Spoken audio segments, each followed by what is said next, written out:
বিশ্বনবী জানেন আর বেশি দিন তিনি দুনিয়াতে বাঁচবেন না। এবার নবীজি সমস্ত সাহাবীদেরকে একত্রিত করলেন। আবু বকর কোথায়, ওমর কোথায়, ওসমান কোথায়, সমস্ত সাহাবীদেরকে আমার নবীজি একত্রিত করে বললেন, আমার সাহাবীরা শোনো, জানি না কোন দিন যেন দুনিয়ার সফর শেষ করে দুনিয়াতে শেষ করে আখিরাতে চলে যাব আমি। ও আমার সাহাবীরা শোনো, এই যে দুনিয়াতে তোমাদের কিনে দীর্ঘ 23টা বছর কোরআনের আন্দোলন করেছি আমি তোমাদেরকে নিয়ে, এই 23 বছরের ভিতর আমার সাহাবীরা শুনে রাখো, তোমাদের সাথে যদি কোনো বেদবি হয়ে থাকে, জানি না আমার জবান দিয়ে তোমরা কেউ কষ্ট পেয়েছো কিনা, যদি কেউ কষ্ট পেয়ে থাকো আমি তোমাদেরকে বলতে চাই, আমি জানি না কোন দিন যেন আমি মারা যাব, তবু তোমাদের কাছে আমি ক্ষমা চাই। আমার জবান দ্বারা, আমার কথা দ্বারা, আমার আচরণ দ্বারা যদি তোমরা কেউ যদি কষ্ট পেয়ে থাকো, আমি নবীজি মুহাম্মদ রাসূলুল্লাহ তোমার কাছে এই মুহূর্তে আমি ক্ষমা চেয়ে নিব। সুবহানাল্লাহ। সাহাবীরা অবাক হয়ে তন্ময় হয়ে রাসূলুল্লাহর দিকে তাকিয়ে আছে। আমার নবীজি একবার, দুইবার, তিনবার যখন বললেন, আমার সাহাবীরা শোনো, এই জমিনে চলতে গিয়ে আমার কথা বা আচরণ দ্বারা যদি তোমরা কেউ কষ্ট পেয়ে থাকো রে শোনো, আমার কাছে বলো, আমি রাসূলুল্লাহ তোমাদের কাছে আমি জীবিত অবস্থায় ক্ষমা চেয়ে নেব। কোনো সাহাবী তারা সাহস পেল না। হঠাৎ পেছন থেকে রাসূলুল্লাহর একজন জলিলুল কদর সাহাবী, নাম তার ওকাশা রাদিয়াল্লাহু আনহু, তিনি দাঁড়িয়ে গেলেন, বলে, ইয়া রাসূলুল্লাহ, ইয়া হাবিবাল্লাহ, ফিদাকা আবি ওয়া উম্মি, আপনার জন্য আমার মা বাবা কুরবান হয়ে যাক। রাসূলুল্লাহ শোনেন, ওগো নবীজি, কুনতু গজওয়াতি, কোনো এক যুদ্ধের ময়দানে আমি আপনার সুন্দর এই চেহারা মোবারকটা দেখার জন্য আমি পাগলের মতো ছুটে গেলাম আমি আপনার কাছে। আপনার এই নূরের পবিত্র চেহারাটা দেখার জন্য আমি পাগলের মতো ছুটে গেলাম আপনার শুধু চেহারাটা একটু দেখার জন্য। কিন্তু এমন সময় আপনার হাতের লাঠি দিয়া আপনি একবার নয়, দুইবার নয়, আপনি কয়েকবার আপনি আপনার লাঠি দিয়া আপনি আমার যুদ্ধের ময়দানে আপনি আঘাত করেছিলেন। সাহাবীরা হতবিহ্বল, সবাই কিংপতন, নীরবতা, চুপচাপ, ইকুন কথা, রাসূলুল্লাহর সামনে রাসূলের বিরুদ্ধে অবজেকশন, সবার শরীরে লোমগুলো যখন দাঁড়িয়ে গেছে। এটা কি বলে? ওকাশা এত বড় অবজেকশন দিল রাসূলুল্লাহর বিরুদ্ধে। নবীজি কি কাউকে আঘাত করতে পারে? আল্লাহ তো তাকে রহমত করে পাঠিয়েছে। সুবহানাল্লাহ। মা গররাকা বিরাব্বিকাল কারীম।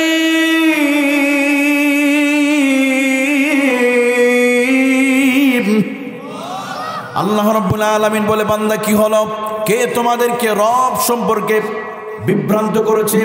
যেই মহান মানিব তোমাদেরকে এত সুন্দর করে পৃথিবীতে বাঁচিয়ে রাখলো, ওই রবের জন্য কি একটা ঘন্টা সময় হয় না? বান্দা তাকাও, তোমার চেহারার দিকে একটু আয়নার সামনে তাকাবে মাঝে মাঝে, চেহারার দিকে তাকিয়ে দেখো কোনো ত্রুটি আছে কিনা। আল্লাযী খালাকাকা ফাসাওয়াকা ফাআদালাক। আল্লাহু আকবার। আল্লাহ রাব্বুল আলামিন বলে, বান্দা মাঝে মাঝে গ্লাসের সামনে, আয়নার সামনে তাকিয়ে দেখো তোমার চেহারার ভিতরে আমি রব এক টুকরা আমি কোনো ভুল রাখি নাই। কত সুন্দর করে তোমার সৃষ্টি করেছি। যেখানে চোখ লাগানো কথা সেখানে আমি চোখটা সেট করেছি, যেখানে নাক সেট করা সেখানে আমি নাকটা সেট করে দিলাম। আমাদের এই চোখ যদি পিছনে থাকতো তাহলে কত সমস্যা হতো না? একটা খাবার খেতে গেলে খাবারটা ভালো আছে কিনা এটাকে পারমিশন নেওয়ার জন্য পিছনে পাঠানো হতো, মানে চোখ অনুমতি দিবে তারপর আপনি কাজ করবেন। কিন্তু আল্লাহ এত সুন্দর করে উপরে চোখ, নিচে নাক, নিচে মুখ, মানে দেখবে চোখ, নাক ঘ্রাণ নিবে, অনুমতি দেবে ব্রেনের কাছে সিগন্যাল পাঠাবে এটা কি ভালো আছে কিনা, বলবে হ্যাঁ চালাও, তারপর আমরা চালাই দেব মুখ দিয়ে, তাই না? কত সুন্দর করে বলে। আল্লাহ বলে, বান্দা আমি এত সুন্দর করে বানালাম, আমার জন্য কি সময় হয় না? তুমি মোবাইলকে দিতে পারো, মেসেঞ্জারে দিতে পারো, আর রবের জন্য কি একটা ঘন্টার সময় হয় না? এই যে চোখটা দিছে কে বলেন তো ভাই? যেই চোখটা দিয়ে আমরা 15 ডিসেম্বর আজকের এই দিনে 24 ঘন্টার ভিতরে 10টা ঘন্টা আমরা মোবাইল দেখলাম শুধু এই চোখ দিয়া। আমার আল্লাহ বলে, বান্দা এই চোখটা আমি দিয়েছিলাম, এই চোখটা দিয়ে শুধু ফেসবুক চালার জন্য নয়, এই চোখটা দিয়ে তো আমার নিয়ামত দেখবে, আমার শুকরিয়া আদায় করবে। চোখ দিয়ে দেখে দেখে মসজিদে যাবে, চোখ দিয়ে দেখে দেখে কোরআনুল কারীম তেলাওয়াত করবে, শুধু ফেসবুক তেলাওয়াত করার জন্য নয়, শুধু সকালবেলা প্রথম আলো, যুগান্তর, জঘন্য কণ্ঠ পত্রিকা পড়ার জন্য নয়, এই চোখ দিয়ে মাঝে মাঝে আল্লাহর কিতাব পড়ার জন্য। আমরা কি আজকের দিনে কেউ পড়েছি কোরআনুল কারীম? কিন্তু আজকে অনেকে এখানে আছে, প্রথম আলো পড়েছে, যুগান্তর, ইত্তিফাক, নয় দিগন্ত আছে না, এগুলো পড়ছি, কিন্তু এই চোখটা দেখে কোরআন পড়েছি আমরা আজকের দিনে। আল্লাহ বলবেন কি হলো তোমরা তোমাদের রবকে তোমরা ডাকতে চাও না, আমার নিয়ামত পেয়ে তোমরা আমাকে ভুলে গিয়েছো। আল্লাহ বলে আমি তোমাকে একদিন জিজ্ঞেস করবো এই চোখ সম্পর্কে, কোন পথে ব্যয় করেছো। আলাম নাজআল লাহু আইনাইনি ওয়া লিসানান ওয়া শাফাতাইন।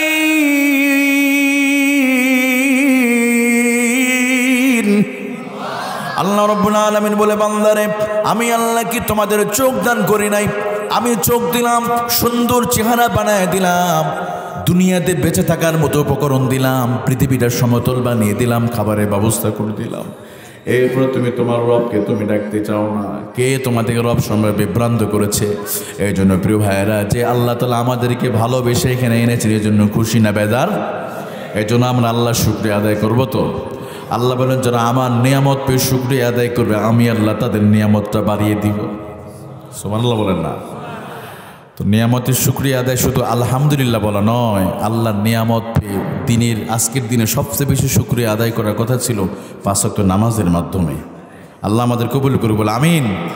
একান্ত প্রিয় আপনজনেরা, বন্ধুগণ, আমি আজকে আপনাদের সামনে আলোচনা করা যে শিরোনামটা যে চিন্তা ভাবনা করেছি সেটা সূরাতুল ফুরকান থেকে অন্যতম একটা আয়াতে কারিমা। বিশেষ করে আমরা কিভাবে আল্লাহর কাছাকাছি হব, কিভাবে আল্লাহর প্রিয় হতে পারি, আল্লাহর মুখলিস বান্দা কিভাবে হব আমরা, মূলত এই বিষয়ের উপর আলোচনা হবে। আমরা আল্লাহর কাছাকাছি হলে কোনো ভয় থাকবে ভাই? অনেক সময় আছে না যে এমপি মন্ত্রী কাছাকাছি হলে তার 7 গুণা মাপ, এরকম মন্ত্রীর নাম বেঁচে খেয়ে একটা সেলফি দিয়ে এলাকার মাতবাড়ি করে কিছু চামচা থাকে না সমাজে। তো আমরা যদি আল্লাহর কাছাকাছি যেতে পারি আর কোনো টেনশন আছে নাকি? জান্নাতের মালিক হয়ে যাবেন। তো কি করলে আমরা আল্লাহর কাছাকাছি হয়ে যেতে পারি এটা জানার দরকার ছিল নাই। একদম খুব সহজে অল্প সময়, আমি খুব লম্বা সময় নিব না, কারণ আপনাদেরকেও আমি চিনি, অনেকেই হয়তো আমাকে চিনেন, কারণ আমার বাড়ি খুব দূরে না। আমিও আপনাদের জয়পুরহাটের সন্তান, হয়তো জয়পুরহাটে খুব কম থাকা হয় ঢাকায়। তো আপনাদের সন্তান হিসাবে আরেকটা কথা বলেনি শুরুতে, এখানে কথা বলার মতো অ্যাবিলিটি যোগ্যতা আমার মোটেও নেই। আমি শুধু আসছি একটু দোয়া নেওয়ার জন্য। আপনারা রাগ করছেন নাকি? কারণ যেহেতু আপনারা আমার এলাকার মানুষ, তাই না? তো আপনার কাছে আমি একটু দোয়া নিব, এই জন্য কি আমাকে রেখে চলে যাবেন? আচ্ছা দেখি কে কে চলে যাবেন, হাত উঁচু করেন, কে কে যাবেন? আলহামদুলিল্লাহ বলেন। তখন কেউ যাবেন না আপনারা? আলহামদুলিল্লাহ। তা আমি এখানে এই কোরআন থেকে কথা বলার মতো যোগ্যতা আমার মোটেও নেই, কারণ কোরআনুল কারীম এই কিতাবের গভীরতাটা এতটাই বেশি যে প্রশান্ত মহাসাগরে কি পরিমাণ পানি আছে বিজ্ঞান এটাও কোনোদিন বের করে ফেলতে পারবে। কারণ প্রশান্ত মহাসাগরের গভীরতম জায়গাটা বিজ্ঞান বের করেছে, এটার নাম হলো মারিয়ানা ট্রেঞ্চ। 37,000 ফিট গভীরতা বিজ্ঞান বের করে ফেলেছে। আটলান্টিক মহাসাগরে কি পরিমাণ পানি আছে বিজ্ঞান এটাও বের করতে পারবে। কারণ আটলান্টিক মহাসাগরের গভীরতম জায়গার নাম হলো পয়টোরিকো, এটার গভীরতম জায়গা হলো 29,000 ফিট। তাহলে বিজ্ঞান প্রশান্ত মহাসাগরের গভীরতম জায়গা বের করতে পারবে, আটলান্টিক মহাসাগরে কি পরিমাণ পানি আছে বের করতে পারবে, এটাও সম্ভব।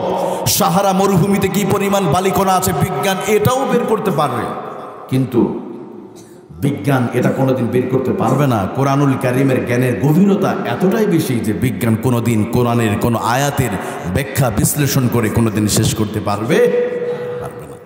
সুতরাং এই কিতাবটি আলোচনা চাইলেই পারা যায় না যদি না আল্লাহ সাহায্য না করে। এই জন্য শুরুতেই আপনাদের কাছে সাহায্য চাই, আপনারা একটু দোয়া করবেন আমি যেন যে বিষয়টা আলোচনা করতে চেয়েছি এই আলোচনাটা সুন্দরভাবে শেষ করতে পারি। আমার বিষয়টা ছিল আমরা কিভাবে আল্লাহর কাছাকাছি হতে পারি। দেখেন দুনিয়ার মানুষের কাছাকাছি হবার জন্য কত মেহনত করে, কত অর্থ ব্যয় করে। একটা ছেলে পরীক্ষায় ভালো রেজাল্ট করবার জন্য তার মেহনত ঘন্টার পর ঘন্টা তার সময় ব্যয় করে পরীক্ষা দেয়। একটা ছেলে একটা মেয়েকে পাওয়ার জন্য তার জীবনের শরীরে চামড়া কেটে রক্ত দিয়ে তার নামে চিঠি লেখে, কত অভিনয় করে, তাই না, তাকে পাওয়ার জন্য। কিন্তু সেই রবকে পাওয়ার জন্য কখনো কি অভিনয় করেছি আমরা? আল্লাহ বলে বান্দারে আমাকে পাওয়ার জন্য কোনো ঘুষ দিতে হবে না, কোনো রক্ত দিয়ে চিঠি লিখতে হবে না, আমাকে পাওয়ার জন্য তোমাকে কোনো মানুষের কাছে ধর্ণা ধরা লাগবে না, খুবই সহজ। তুমি আমাকে যদি পেতে চাও আমি আল্লাহ তোমাকে খুব কিছু সহজ পদ্ধতিতে আল্লাহ বলে দিচ্ছে। সুবহানাল্লাহ বলেন। আচ্ছা আমি না বলে স্বয়ং আল্লাহ যদি বলে যে বান্দা তোমার কিভাবে আমার কাছাকাছি হবে, এটা যদি আল্লাহ বলে তাহলে জিনিসটা আরও ভালো লাগবে না? চলুন তো কি বলছে আল্লাহ তাআলা আল্লাহর কাছাকাছি হবার জন্য। আল্লাহ রাব্বুল আলামিন বলেন, বান্দারে তোমরা যদি আমার কাছাকাছি যদি হতে চাও, আমার সান্নিধ্য পেয়ে যদি তোমরা আমার একান্ত প্রিয় বান্দা যদি হতে চাও, অগো দুনিয়ার মানুষ তোমরা শুনে রাখো, তাহলে আমি মুহাম্মদুর রাসূলুল্লাহ সাল্লাল্লাহু আলাইহি ওয়াসাল্লামকে তোমাদের জন্য নবী করে পাঠিয়েছিলাম। সেই নবীকে তোমার ব্যক্তি সমাজ রাষ্ট্র জীবনে নবীর আদর্শ মানতে হবে। সুবহানাল্লাহ বলেন। আল্লাহ তাআলা বলছেন এই জন্য বিশ্ব মানবতাকে, বান্দারে তোমরা যদি আমাকে পেয়ে ধন্য হতে চাও, আল্লাহকে যদি পেতে চাও, আমার নবীকে তোমরা অনুসরণ করো। সুবহানাল্লাহ বলেন। কুল ইন কুনতুম তুহিব্বুনাল্লাহা ফাত্তাবিউনি يحببكمullah ويغفر لكم ذنوبكم والله غفور رحيم। আল্লাহ রাব্বুল আলামিন বলেন, ওগো পৃথিবীর মানুষ শুনে রাখো, তোমরা যদি আল্লাহকে যদি পেতে চাও, আল্লাহর কাছাকাছি যদি তোমরা আসতে চাও, আল্লাহর ভিআইপি বান্দা যদি হতে চাও, জান্নাতের যদি মেহমান যদি হতে চাও, আমার নবী মুহাম্মদুর রাসূলুল্লাহকে তোমাদের ভালোবাসতে হবে। সুবহানাল্লাহ বলেন। ইন কুনতুম তুহিব্বুনাল্লাহ,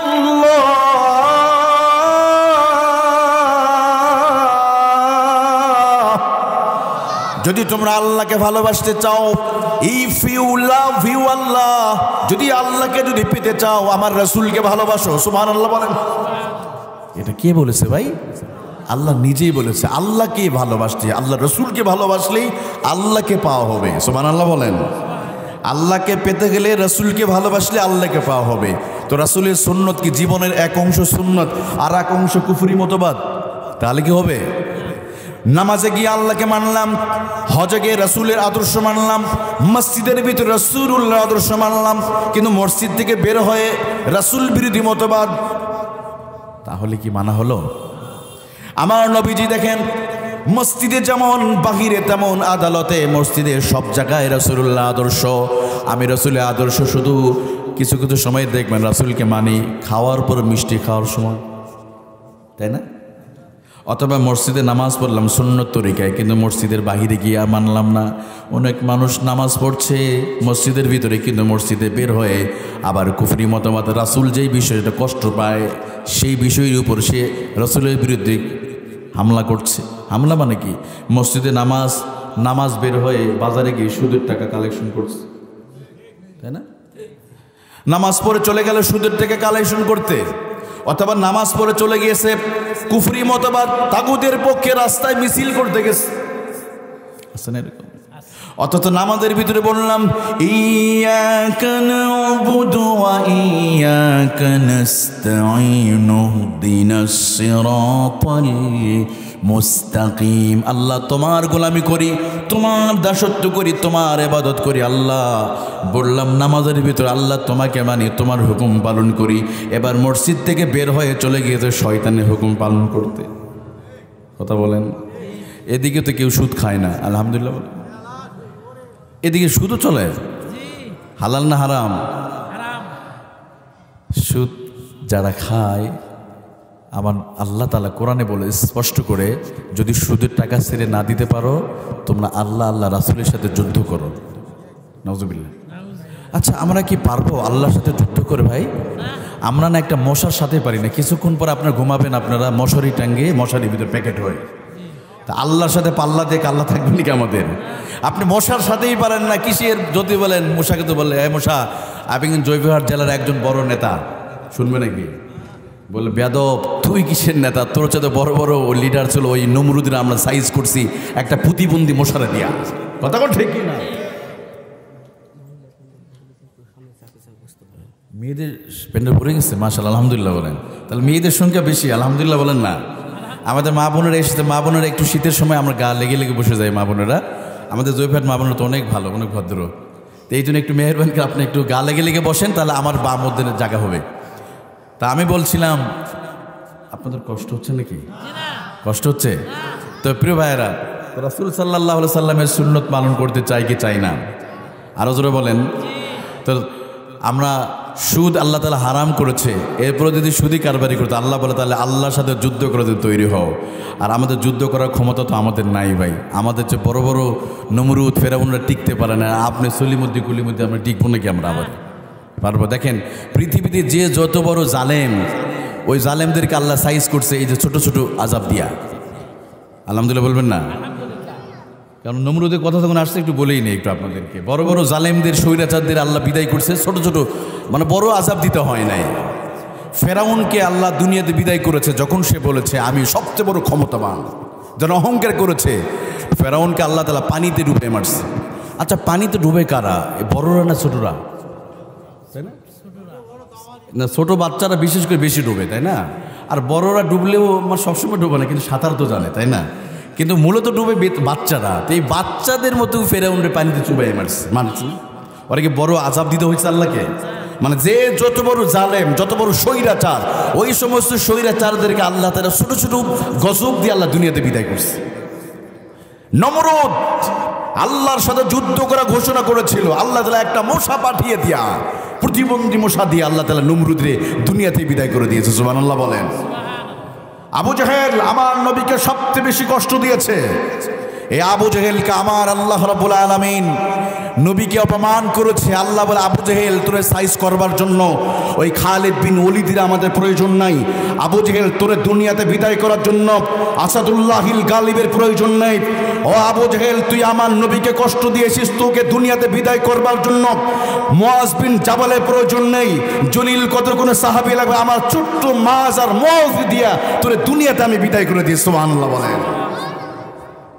গত 17 বছর ধরে এদেশের মানুষের যখন কণ্ঠরোধ করা হয়েছিল, আলেমদেরকে ধরে ধরে যখন খাসাই বন্দি করা হচ্ছিল, আলেমরা নিজের বউকে নিয়ে হোটেলে গেলে গার্লফ্রেন্ড চালিয়ে দিয়ে মিথ্যা মামলা দিয়ে জেল খেলামিতে যখন ঢুকানো হচ্ছিল, সাধারণ মানুষের মুখের ভাষা যখন কেড়ে নেওয়া হচ্ছিল, আলেমদেরকে যখন শাপলা চত্বরে পাখির মতো গুলি করে হত্যা করা হচ্ছিল, ঠিক আমার আল্লাহ রাব্বুল আলামিন ওই সময় বড় কোনো রাজনৈতিক দলের প্রয়োজন হয় নাই।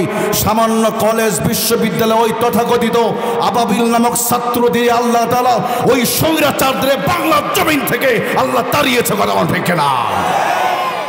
আমরা চেয়েছিলাম শুধু পদত্যাগ, দেশ ছাড়া চাই নাই, দেশেই থাক, অসুবিধা কি? আমরা কি চেয়েছিলাম? কিন্তু আল্লাহ বলে বোকা, তোরা তো চাইতে পারো না। পদত্যাগ কেন? 17 বছর যে জুলুম করেছে, শুধু পদত্যাগ চাইলেও হবে না। এদেশের আলেমদের যে নির্যাতন আর নির্মম নিষ্ঠুরতা চলেছে, শুধু পদত্যাগ চাইলেও হবে না। তোমরা পদত্যাগ চাইতে পারো, আমি আল্লাহ তাদেরকে দেশ ছাড়া করে দিয়েছি। কথা বল ঠিক না? আল্লাহ তাআলা সবচেয়ে বড় ক্ষমতাবান কে? আপনি লাফালাফি করলেন এতদিন থাকবো। ওই যে নারায়ণগঞ্জের একটা 72 রাকাত নামাজ পড়ে একটা আছে না, খেলা হবে, তো ওনার কথার নকল করে আর একজন লেটা বলে খেলা হবে, 3 আরো 4 আলিফ টান দিয়ে বলে খেলা হবে। মানে ওটারে টান দিছে কয় আলিফ? কারণ আমরা মাদ্রাসায় পড়ি তো, হুজুরে ভালো জানবে। তো নারায়ণগঞ্জের লোকেরা আবার দ্রুত কথা বলে, কারণ চিনি ওই এলাকাগুলো আমি ভালো করি। উনি বলে খেলা হবে, আবার উনি বললেন খেলা হবে, মানে মদে মুত্তাসিল 3 আলিফ টান দিয়া বললো। এবার মানুষ বলে হ্যাঁ ঠিক আছে আসো খেলা হবে। খেলা যখন শুরু হয়ে গেল, অধিনায়ক তার প্লেয়ার নিয়ে চলে গেছে নাই। এই জন্য এই অহংকারীমূলক কথা বলা যাবে?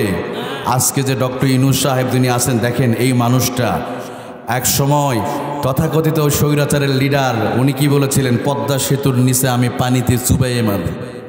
কি করবে? মারবে না, না চুবে আবার উঠাবো, আবার তুলবে। এসব কি? এসে কোনো মানুষ কথা বলতে পারে? আল্লাহ বলে তোর অহংকার দুনিয়াতে বিদায় করতে আমার 1 মিনিট সময় লাগে না। কথা বলেন ঠিক কি না? আজকে সেই ডক্টর ইউনূস সে পদ্মা সেতু পানিতে পড়ে গেছে না উনি গেছে? এজন্য বলেন ক্ষমতার মালিককে সম্মান দেয় কে? আপনি বিশ্বনন্দিত মুফাসসির করেন আল্লামা সাঈদী রহমাতুল্লাহ আলাইকে মিথ্যা মামলা দিয়ে, ধর্ষণের মামলা দিয়ে জেলখানার ভিতরে আটকে রেখে নির্যাতন করেছেন। এটা মনে রাখেন, এই মানুষটা আগামী 40 বছর পরও সাঈদীর কথা শুনলে মানুষ 2 হাত তুলে দোয়া করবে, কিন্তু তথাকথিত স্বৈরাচারের কথা যখন শুনবে, স্কুল কলেজ পরীক্ষা যখন দিতে যাবে যে অমুক 24 সালে ছাত্রদেরকে পাখির মতো গুলি করে হত্যা করেছে, ওই স্বৈরাচারের কথা নাম শুনলে মানুষ 2 চোখ দিয়ে ঘৃণা করে তাদের জন্য করদোয়া করবে। সম্মান দেওয়ার মালিককে আর ওই আলেমদেরকে কষ্ট দিয়েছেন। আলেমদের নাম শুনলে, আল্লামা মামুনুল হকের কথা শুনলে মানুষ দোয়া করবে। আল্লামা জোনায়েদ বাবুনগরী একজন বৃদ্ধ মানুষ, এই মানুষটারে রিমান্ডে নিয়ে গরুর মতো কুকুরের মতো পিটিয়েছিল একটা দিন। হয়তো আল্লামা শফি ওনারা দুনিয়াতে নাই, কিন্তু ইতিহাস লেখা হয়ে যাবে মৃত্যুর পরে। ওনাদের নাম শুনলে মানুষ দোয়া করবে, কিন্তু স্বৈরাচারদের কথা শুনলে মানুষ ঘৃণা করবে। কুলিল্লাহুম্মা মালিকাল মুলকি তুতিল মুলকা মা তাশাউ ওয়া তানজিউল মুলকা মিম্মান তাশাউ।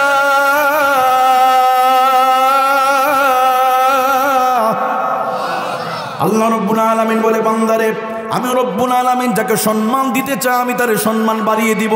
গোটা পৃথিবীর মানুষ যদি চেষ্টা করে একজন মানুষের বেইজ্জতি করতে, আল্লাহ যদি বলে আমি তার সম্মান বাড়িয়ে দিব। ওরা আলেমদেরকে মিথ্যা মামলা দিয়া আলেমদেরকে জেলখানার ভিতরে ঢুকালো। আমার আল্লাহ বলেন না না, ওই আলেমদেরকে আমি আল্লাহ তাআলা একটা দিন সম্মানিত করবো। সুবহানাল্লাহ বলেন।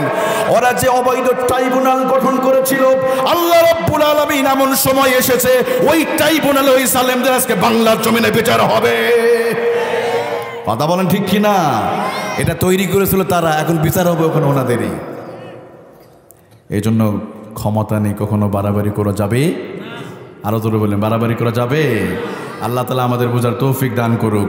এখনো যারা আছি, আপনিও যদি অহংকার করেন অদূর ভবিষ্যতে পরিণতি একই হবে। কারণ কখনো যেই হোক, যেই তরিকার, যেই দলের হোক, কখনো বাড়াবাড়ি করা যাবে। আল্লাহ আমাদের বোঝার তৌফিক দান করুক।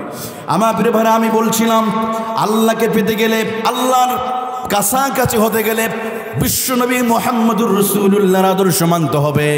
কিন্তু আজকের যুবকরা যেই পরিমাণ লিওনেল মেসিকে চিনে, যেই পরিমাণ রোনালদোকে চিনে, সেইভাবে রাসূলকেও চিনে না।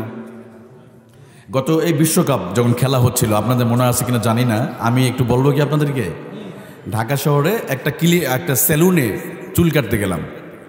তো আলোচনা হচ্ছে 6 বছরের বাচ্চা, কয় বছরের বাচ্চা? 6 বছর। একটা বাচ্চা বলছে যে বাবা আমি নেইমার কাট দিব। কি কাট দিবে? মানে চুলের হেয়ার স্টাইলটা হবে কার মতো? নেইমার। আর একটা বলছে, 5 জমজ বাচ্চা মেবি হতে পারে, আরেকটা বলছে বাবা আমি মেসি কাট দিব। মানে 6 বছরের বাচ্চা একটা মেসি কাট দিবে, এটা নেইমারে কাট দিবে। তো পুরো সেলুনে তারা ছিল সবাই খুশিতে গদগদ। বাবা তো আরও খুশি, ইন্টারন্যাশনাল মানে অ্যাথলেটিক চিনে ফেলেছে, এই জন্য বাবা খুব খুশি। কিন্তু আমি পাশে বসে থেকে ভাবছি ভিন্নটা। 6 বছরের বাচ্চা মেসিকে চিনে, 6 বছরের বাচ্চা লিওনেল মেসিকে চিনে, কিন্তু এই 6 বছরের বাচ্চা সে কি চিনে আবু বকরকে চিনে? সে কি চিনে বিশ্বনবী মুহাম্মদ রাসূলুল্লাহ? সে কি চিনে সে খালিদ বিন ওয়ালিদের ইতিহাস? সে কি চিনে ওমর ইবনে খাত্তাব রাদিয়াল্লাহু আনহু সে বীরত্বগাথা ইতিহাস? সে কি চিনে সেই মুআজ বিন জাবালের ইতিহাস? আজকে আমাদের বাচ্চারা মেসিকে চিনে, নেইমারকে চিনে, কিন্তু রাসূলুল্লাহকে চিনে না। দেখবেন যুবকরা মাঝে মাঝে চুল কাটায় মেসির মতো করে, শাহরুখ খান, সালমান খানের মতো চুল কাটে, কিন্তু রাসূলের আদর্শ নাই। হাতে ব্রেসলেট পরে, আবার এই জয়পুরহাট তো নাই, এগুলো একদম নাই। এদিকেও আছে নাকি স্টাইল? কানে আবার দুলো পরে মাঝে মধ্যে, চিনা যায় না পিছন দিয়ে ওনারা কারা, আবার কোন গ্রুপের। না প্রিয় ভাইরা, আমরা ভালোবাসবো কারে? আল্লাহ রাসূলকে। আর আল্লাহ রাসূল আমাদের জন্মের আগে তো নবীজি আল্লাহর কাছে কান্না করেছে এই যুবকদেরকে জন্য। যুবকদের সবচেয়ে বেশি আমার নবীজি কান্না করেছে। সুবহানাল্লাহ।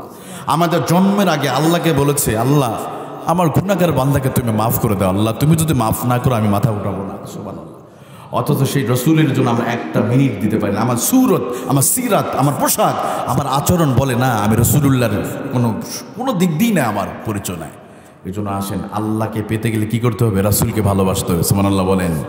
রাসূলের স্টাইলে দাঁড়িয়ে, এখন তো দাঁড়িয়ে রাখে নেইমারের মতো করে, ওই আপনার এখন সিনেমার অভিনেতারা দাঁড়িয়ে রাখে দাঁড়িয়ে, কিন্তু রাসূলের খুশিতে দাঁড়িয়ে রাখে না। রাসূলকে খুশি করার জন্য দাঁড়িয়ে রাখার দরকার আছে না নাই? এখন বলবো হুজুর এই বয়সে কি দাঁড়িয়ে রাখবো? আমরা তো কেবল একটু দাঁড়ান না, একটু আনন্দ ফুর্তি করব। তো বাংলাদেশ ক্রিকেট দলে অনেক খেলোয়াড় আছে, মাহমুদুল্লাহ রিয়াদকে তো বড় বুজুর্গ মনে হয়, ওরা যদি নিয়ে আসে আমাদের এই যে কেন্দ্রীয় মসজিদের খতিব বানালে মনে আরও বেশি বড়, তাই না? এত বড় দাঁড়িয়ে তো ওরা দাঁড়িয়ে রেখে খেলতে পারে না। মুশফিকুর রহিম বগুড়া জেলার, এই মুশফিকুর রহিমের মুখে দাঁড়িয়ে তার নামাজের যদি দেখেন একাগ্রতা, খেলা চলছে, কোটি কোটি মানুষ সবার মাঝে নামাজ পড়তেছে। আপনি পাকিস্তানের শহীদ খান আফ্রিদি, মোহাম্মদ রিজওয়ান খেলা চলা অবস্থায় নামাজ পড়তে পারে। ভাই ওরা যদি মুখে দাঁড়িয়ে নিয়ে চলতে পারে, আর তুমি কিসের সলিমদ্দি কুলিমদ্দি? তোমার জন্য তো একটা মুরগিও আত্মহত্যা করবে না। সালমান খানের জন্য 6 জন মেয়ে নাকি আত্মহত্যা করে, শুনছিলাম এরকম। কিন্তু আমাদের জন্য করবে না কোনো মেয়ে আত্মহত্যা করবে ওইরকম চেহারা নাকি? তাহলে কার জন্য তুমি দাড়িটা কেটে ফেলছো?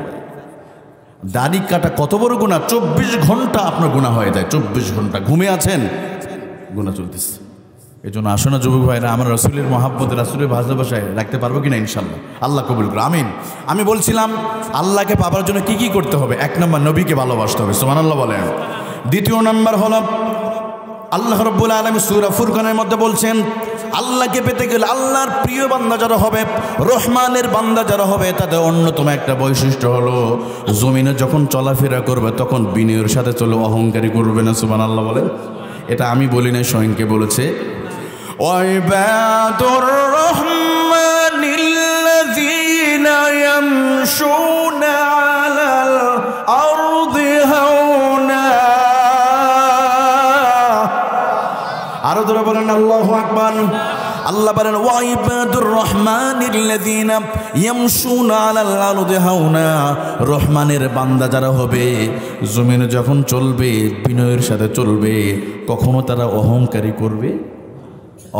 করবে না। জমিনে চলবে বিনয়ের সাথে চলবে। জোরে বলেন বিধানটা কার? আমার প্রিয় ভাইয়ের জন্য লুকমান আলাইহিস সালাম তার ছোট্ট সন্তানকে আদেশ করছে, বাবারে জমিনে যখন চলবে ওয়াকসিদ ফি মাশিকা ওয়াগদুদ মিন সাউতিক এবং লা তামশি ফিল আরদি মারহা। বাবা জমিনে যখন চলবে খবরদার অহংকারী করে চলবে না, বিনয়ের সাথে চলতে হবে। তাহলে মুমিনের অন্যতম একটা পরিচয়, যারা আল্লাহর খাস বান্দা যারা হবে, জান্নাতের মেহমান যারা হবে, আল্লাহর ভিআইপি বান্দা বান্দি যারা হবে, তাদের অন্যতম বৈশিষ্ট্য হলো জমিনে চলার সময় তারা বিনয়ের সাথে চলবে, অহংকারী করে চলবে না। আমার প্রিয় ভাইয়ারা, আমার প্রিয় বাবাজিরা, একবার আব্দুল্লাহ ইবনে ওমরের কাঁধে হাত দিয়া নবীজি বলে, ও আব্দুল্লাহ, কুন ফিদ দুনিয়া কান্নাকা গরীবুন আও আবিরু সাবিল। আব্দুল্লাহ রে, এই পৃথিবীতে যখন তুমি চলবে, জমিনে যখন তুমি চলবে, কুন ফিদ দুনিয়া কান্নাকা গরীবুন আও আবিরু সাবিল। আব্দুল্লাহ রে, যখন চলবে জমিনে তুমি মুসাফিরের মতো চলবে, অহংকার করবে না। কারণ মুসাফিরের কোনো নির্দিষ্ট বাড়ি আছে। আজ থেকে আরও 20 থেকে 30 বছর আগে আমাদের এই যে উত্তরবঙ্গে একটা ঐতিহ্য ছিল, দেখবেন হঠাৎ করে মুসাফির আসতো, বয়স্ক মানুষ এসে ঘরের সামনে নামাজ পড়তো, আমরা খাবার দিতাম। মনে আছে আপনাদের? সবার বাড়ির সামনে একটা বৈঠকখানা থাকতো। এখন এই মুসাফির দেখা যায় না। এই যে মুসাফিরদের কি করা হয়, মুসাফিরের কোনো বাড়ি আছে? সে কি জানে আগামীকাল কোথায় ঘুমাবে? সে কি জানে সকালে কি খাবে? সে জানে না।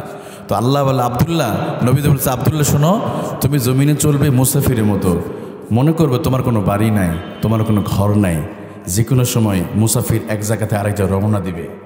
ঠিক তেমনই নবীজি বলে, শোনো, এই যে দুনিয়াটা আছে এটা হলো আমরা মুসাফিরের মতো। এই ঘরটা তোমার দাদা মালিক ছিল, তোমার দাদা দুনিয়াতে চলে গিয়েছে, এরপর মালিক হয়েছে তোমার বাবা। যে কোনো দিন তোমাকে একটা দিন চলে যেতে হবে। অতএব এই দুনিয়াটা নিয়ে এত তুমি ব্যস্ত থেকো না, দুনিয়া নিয়ে কখনো অহংকার করো না, ক্ষমতা নিয়ে টাকা নিয়ে কখনো অহংকার করবে না। জমিনে যখন তুমি চলবে বিনয়ের সাথে তুমি চলবে। সুবহানাল্লাহ।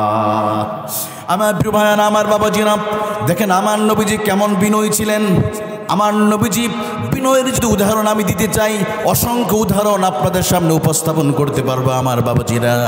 এর মধ্যে একটা উদাহরণ আমি আপনাদেরকে শুধু একটা দিচ্ছি, কানটা খাড়া করে শুনতে হবে। একবার বিশ্বনবী জনাবে মুহাম্মদুর রাসূলুল্লাহ সাল্লাল্লাহু আলাইহি ওয়াসাল্লাম ওনার নবুয়তের শেষ মুহূর্তে বিশ্বনবী জানেন আর বেশি দিন তিনি দুনিয়াতে বাঁচবেন না।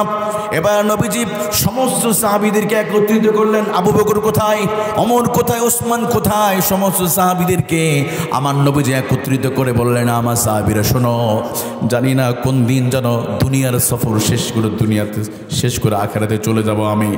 ও আমার সাহাবীরা শোনো, এই যে দুনিয়াতে তোমাদেরকে নিয়ে দীর্ঘ 23টা বছর কোরআনের আন্দোলন করেছি আমি তোমাদেরকে নিয়ে। এই 23 বছরের ভিতর আমার সাহাবীরা রে শুনে রাখো, তোমাদের সাথে যদি কোনো বেদবি হয়ে থাকে, জানি না আমার জবান দিয়ে তোমরা কেউ কষ্ট পেয়েছো কিনা। যদি কেউ কষ্ট পেয়ে থাকো আমি তোমাদেরকে বলতে চাই, আমি জানি না কোন দিন যেন আমি মারা যাব, তবু তোমাদের কাছে আমি ক্ষমা চাই। আমার জবান দ্বারা, আমার কথা দ্বারা, আমার আচরণ দ্বারা যদি তোমরা কেউ যদি কষ্ট পেয়ে থাকো, আমি নবীজি মুহাম্মদ রাসূলুল্লাহ তোমার কাছে এই মুহূর্তে আমি ক্ষমা চেয়ে নিব। সুবহানাল্লাহ। আচ্ছা, ক্ষমা কে চাইতেছে? পৃথিবীর শ্রেষ্ঠ মহামানব। উনি কি জীবনে ভুল করছে? জীবনও 63 বছরের ভিতরে আমার নবীজি কোনো মিথ্যা কথা বলে নাই। 63 বছরের জীবনের ভিতরে আমার নবীজি কাউকে গালি দেয় নাই। 63 বছরের জীবনে আমার নবীজি কোনো গীবত করে নাই। 63 বছরের জীবনে আমার নবীজি কাউকে চোখ রাঙিয়ে কথা বলে নাই। সুবহানাল্লাহ।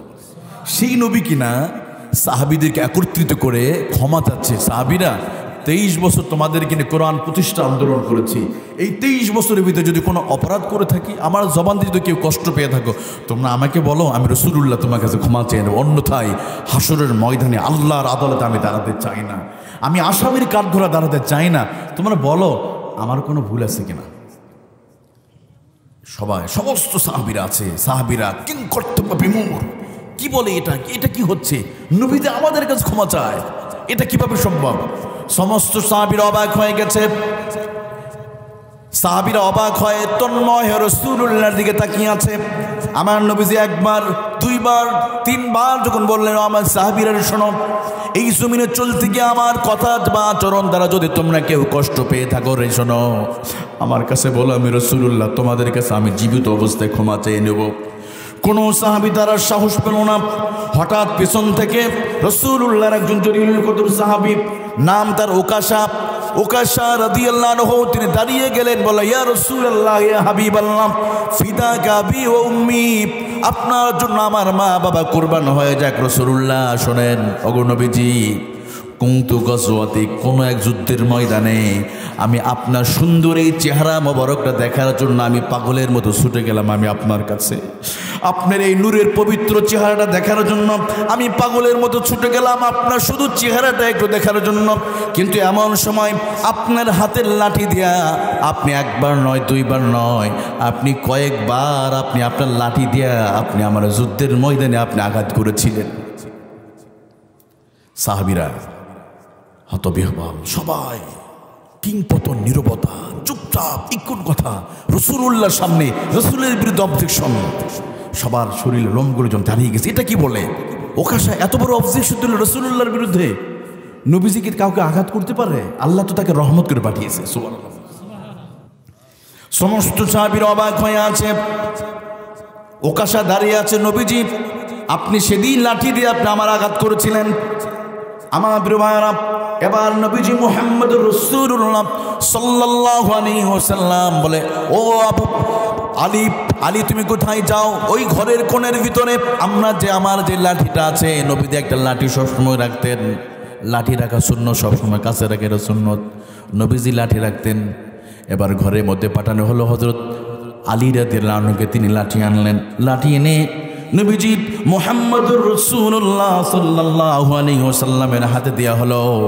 এবার বিশ্ব নবী লাঠিটা হাতে নিয়ে বলো, ওকাশা শোনো রাখো, ওকাশা যদি সত্যি হয়ে থাকে তাহলে শোনো, এই যে লাঠি, এই লাঠি আমি রাসূলুল্লাহ তোমার হাতে তুলে দিলাম। ওকাশা তোমার শরীরে যত শক্তি আছে, যত ক্ষমতা আছে, সমস্ত শক্তি আর ক্ষমতা একত্রিত করে এই লাঠি দিয়ে তুমি আমাকে মেরে মেরে তুমি প্রতিশোধ নিয়ে নাও। এরপরও ওকাশা রে, আমি কিয়ামতের ময়দানে আসামির কাঠগড়া আমি রাসূলুল্লাহ আমি দাঁড়াতে চাই না। তুমি এই লাঠি দিয়ে তুমি আমারে মেরে মেরে প্রতিশোধ নাও। বিশ্বনবী যখন লাঠিটা হাতে নিয়েছে, দূর থেকে আবু বকর রাদিয়াল্লাহু আনহু পাগলের মতো দাঁড়িয়ে গেছে। আবু বকর হুঙ্কার দিয়ে বলে, ওকাশা আমি তো হলাম সেই আবু বকর। আবু বকরের শরীরে এক ফোঁটা রক্ত থাকা অবস্থায় আমি রাসূলুল্লাহ শরীরে এই লাঠিটা আমি তোমার হাতে আমি নিতে দেবো না, কারণ আমি রাসূলকে আমি আমার জীবনের চাইতে আমি রাসূলুল্লাহকে ভালোবাসি। সুবহানাল্লাহ। আবু বকর বলে, এত বড় সাহস! নবীজি লাঠি এনেছে, তুমি লাঠি নিবে? ওকাশা লাঠি নিয়ে নিল নবীজির হাত থেকে। ওকাশা হাত লাঠিটা নিয়ে নিচ্ছে। আবু বকর হংকার দিয়ে বলল, জানো আমি আবু বকর, সে আবু বকর রাসূলুল্লাহ গাড়ে হেরায়, আবু বকর গাড়ে হেরায়। বিশ্বনবী মদিনায়, আবু বকর মদিনায়, নবীজি তায়েফে, আবু বকর তায়েফে, নবীজি মক্কায়, আবু বকর মক্কায়, নবীজি বদরে, আবু বকর বদরে, নবীজি উহুদে, আবু বকর উহুদে, নবীজি খন্দকে, আবু বকর খন্দকে, নবীজি গারে হেরায়, আবু বকর গারে হেরায়। আমি আবু বকর জীবনের প্রতিটা অংশ অংশে নবীকে সময় দিয়েছি। আমার নবীর শরীরে একটা মশার আঘাত লাগতে দেই নাই, আর আমার সামনে রসুলকে তুমি আঘাত করবে, আমি এটা কোনোদিন হতে দিব না। তুমি সাহস পেলে কিভাবে? নবীজি বলেন, আবু বকর ইজলিস, তুমি বসে যাও, তুমি বসো। আবু বকর, তুমি কি চাও হাসরের মাঠে রসুলুল্লাহর বিরুদ্ধে আল্লাহ মামলা করে দিবে? তুমি কি এটা চাও যে আমি কিয়ামতের ময়দানে শাস্তি পাই? বসে যাও। আমার প্রিয় ভাইরা, নবীজি মুহাম্মদুর রাসূলুল্লাহ সাল্লাল্লাহু আলাইহি ওয়াসাল্লাম আবু বকর রাদিয়াল্লাহু আনহুকে বসিয়ে দিলেন। দূর থেকে ওমর ইবনুল খাত্তাব দাঁড়িয়ে গেছে। এবার ওমর হুঙ্কার দিয়ে বলে, ও কাশা, আমি হলাম সেই ওমর, যে ওমরের নাম শয়তান শুনলে দূর থেকে পালিয়ে চলে যায়। আর ওমরের সামনে তুমি লাঠি নিয়ে রাসূলুল্লাহ শরীরে তুমি আঘাত করবে, এটা তো আমি কোনোদিন সহ্য করতে পারি না। আমার শরীরে এক ফোঁটা রক্ত থাকা অবস্থায় বিশ্বনবীর শরীরে আমি আঘাত লাগতে দিব না। যদি প্রতিশোধ নিতে হয় তাহলে তুমি ওমরকে মারো, ওমরকে আঘাত করো। আমার জীবনে রক্তের বিনিময় হলো আমার নবীর শরীরে তুমি আঘাত করতে পারবে না। নবী বলেন, ওমর ইজলিস, বসে যাও। ওই পাশ থেকে দাঁড়িয়ে গেছে ওসমান জিন্নুরাইন। নবীজির দুই মেয়ে উম্মে কুলসুম আর রুকাইয়াকে বিবাহ করেছিলেন, এই জন্য জিন্নুরাইন বলা হতো। ওসমান দাঁড়িয়ে গেছেন, নবীজি বসিয়ে দিলেন আসাদুল্লাহিল গালিব, রাসূলুল্লাহ সাল্লাল্লাহু আলাইহি সাল্লামের কলিজার টুকরা সন্তান, খাতুনে জান্নাত ফাতেমাতুজ জাহরার স্বামী আলী রাদিয়াল্লাহু আনহুকে বসিয়ে দিলেন। এবার পাশ থেকে দাঁড়িয়েছে ইমাম হাসান হুসাইন। হাসান বলে, চাচা যান, যদি প্রতিশোধ নিতেই হয় আমাদেরকে আঘাত করেন, আমি হোসেনকে আঘাত করেন, আমার শরীরে রক্ত, খাতুনে জান্নাত ফাতেমাতুজ জাহরার রক্ত। যদি প্রতিশোধ নিতে হয় আমারে আঘাত করে করে মেরে মেরে শেষ করে দিয়ে আমার রক্তের বিনিময় হলো আমার নানা জানের শরীরে তুমি লাঠি দিয়ে তুমি আঘাত করবে না। যদি প্রতিশোধ নিতেই হয় এই লাঠি দিয়ে আমাদের আঘাত করেন, এরপরও আমার নানা জানের শরীরে আঘাত করবে না। আমার প্রিয় ভাইরা, এমন সময় নবীজি মুহাম্মদুর রাসূলুল্লাহ সাল্লাল্লাহু আলাইহি ওয়াসাল্লাম ওকাশাকে বলে, ওকাশা, লাঠি তো দিয়েছে, তুমি প্রতিশোধ নাও না কেন, তুমি দাঁড়িয়ে আছো কেন? এবার ওকাশা বলে, নবীজি আমি প্রতিশোধ নিব তখন, কারণ যেদিন আপনি আমাকে আঘাত করেছিলেন সেই দিন আমার শরীরে কোনো পোশাক ছিল না, অতএব আপনার শরীরের এই পোশাক আলাদা করলেই আমি আপনার উপর আঘাত নিব। কি ভয়ঙ্কর ব্যাপার! আরও ভয়ঙ্কর বিষয় না যে আপনার শরীরে পোশাক খুলে ফেলেন, এরপর আমি আঘাত করব, কারণ যেদিন আপনি আঘাত করেছেন সেদিন আমার শরীরে কোনো জামা ছিল না। সাহাবীর অবাক হয়ে গেছে, এখন কথা বলেন।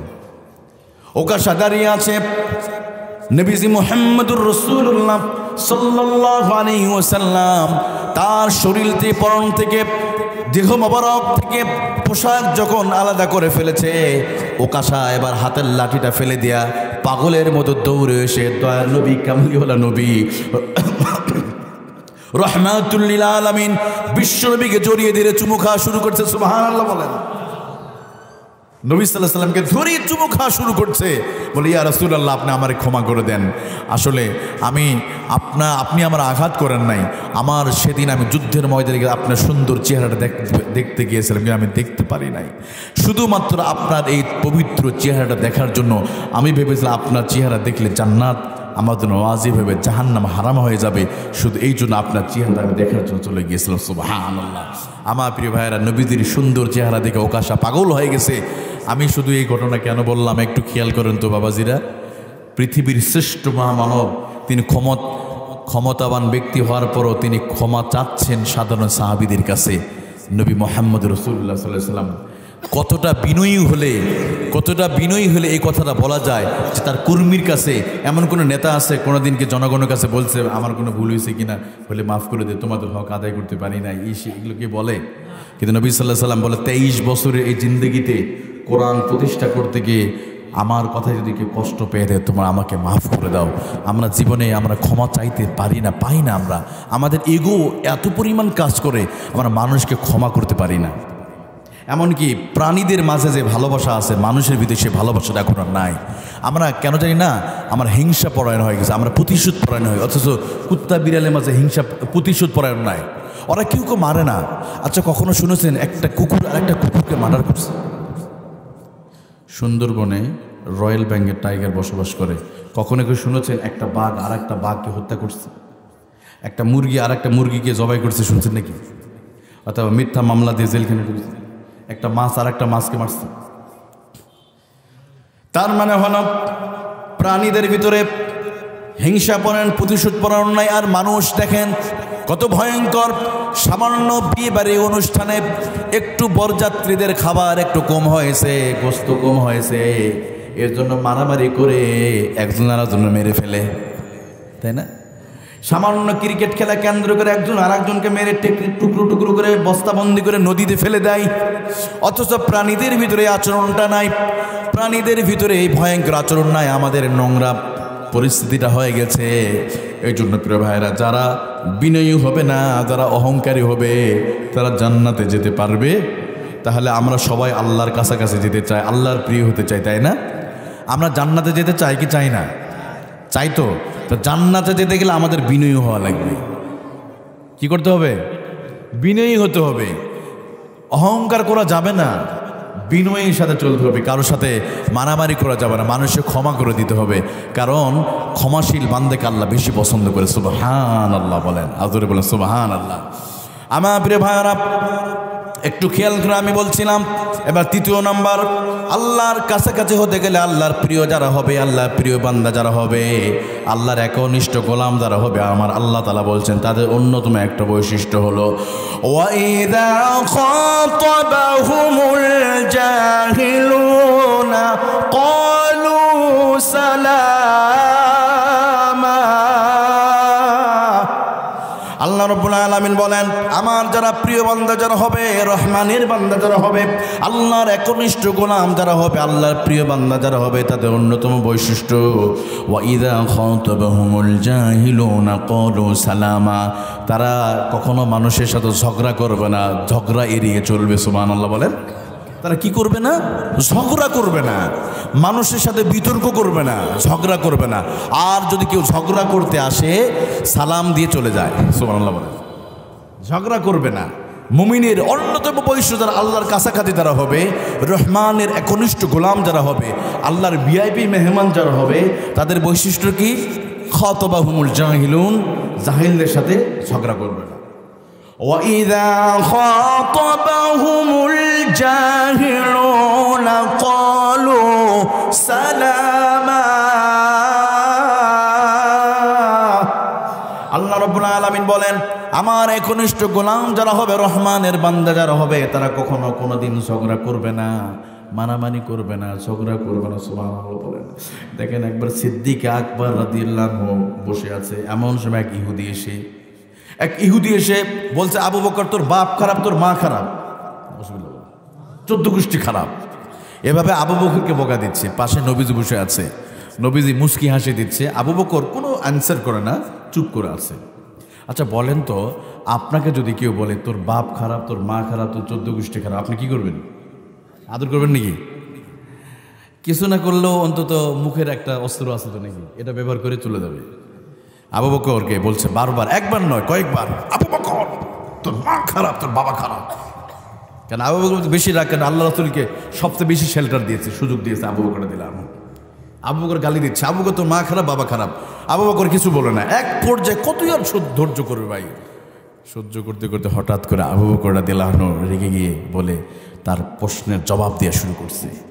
এবার নবীজি ওই জায়গা স্থান পরিবর্তন করে চলে গেছে। নবীজির চেহারা লাল বর্ণ হয়ে গেছে। আবু বকর চিন্তিত হয়, কারণ তিনি তো আল্লাহর প্রিয় বান্দা। বুঝতে পারেন নবীজির চেহারা লাল হলো কেন। ছুটে চলে গেছে, ইয়া রাসূলুল্লাহ আপনি কিছুক্ষণ আগে মুস্কি হাসলেন, আর এখন আপনার চেহারা লাল বর্ণ হলো কেন?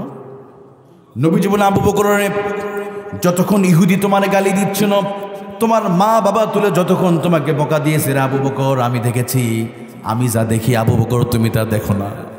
তুমি যতক্ষণ বসে দিলে চুপ করে, আমি দেখেছি আল্লাহর নূরের ফেরেশতারা, তোমার ধৈর্যের কারণে আল্লাহর নূরের ফেরেশতারা আসমান থেকে তোমার মাথার উপরে রহমতের চাদর তারা বিছিয়ে দিয়েছিল।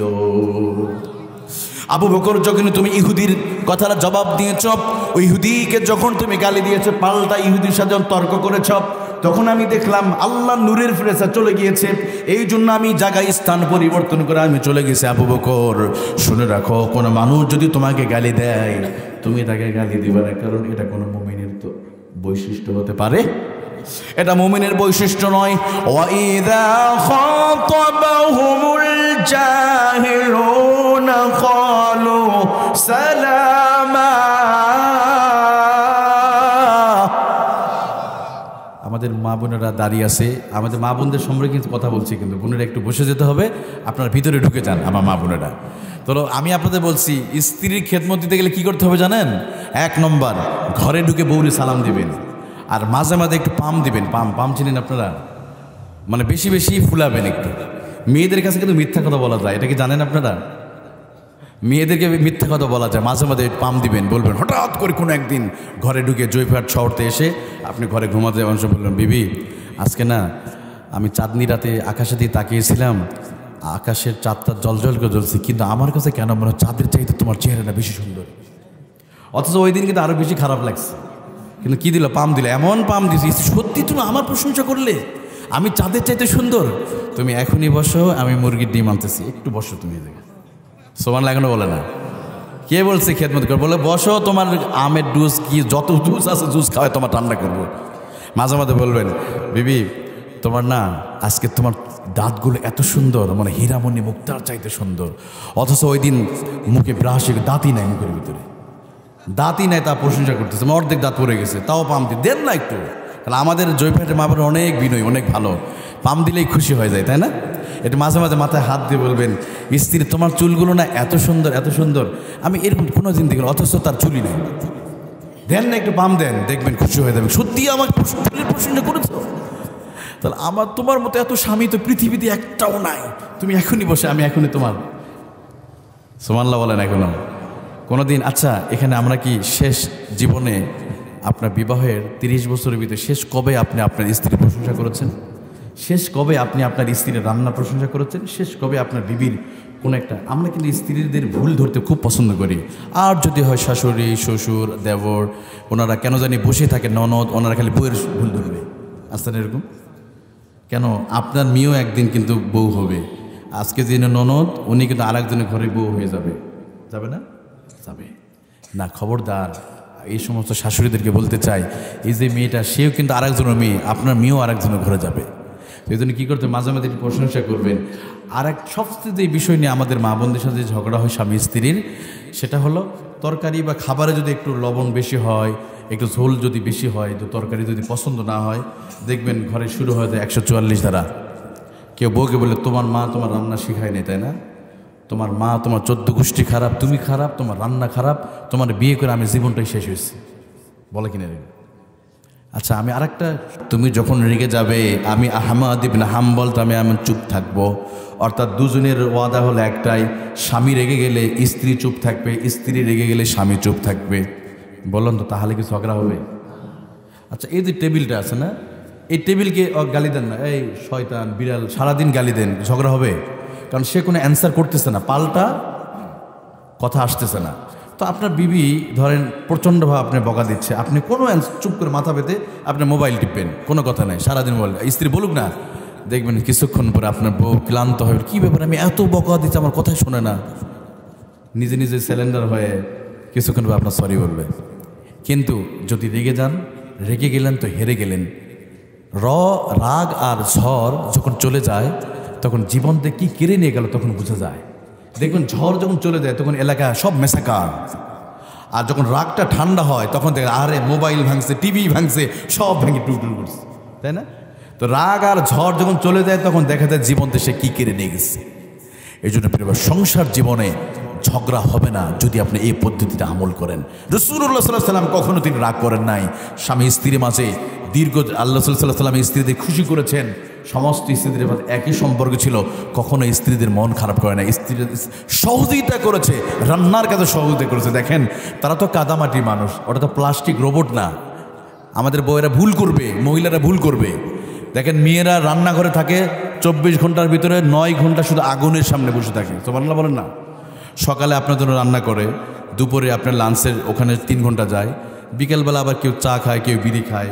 এদিকে তো বিড়ি খায় না মনে হয়, বিড়ি টিড়ি খায় নাকি? বিড়ি খায়। তো চা খেলো, বিড়ি খেলো, আবার বিকেলে নাস্তা, লুডুস খাবে, আবার ওটা দিতে হবে স্পেশাল। আবার কিছু স্বামী আছে না, রুটি বানাও, এইটা বানাও, আবার রাতের বেলা খাবার।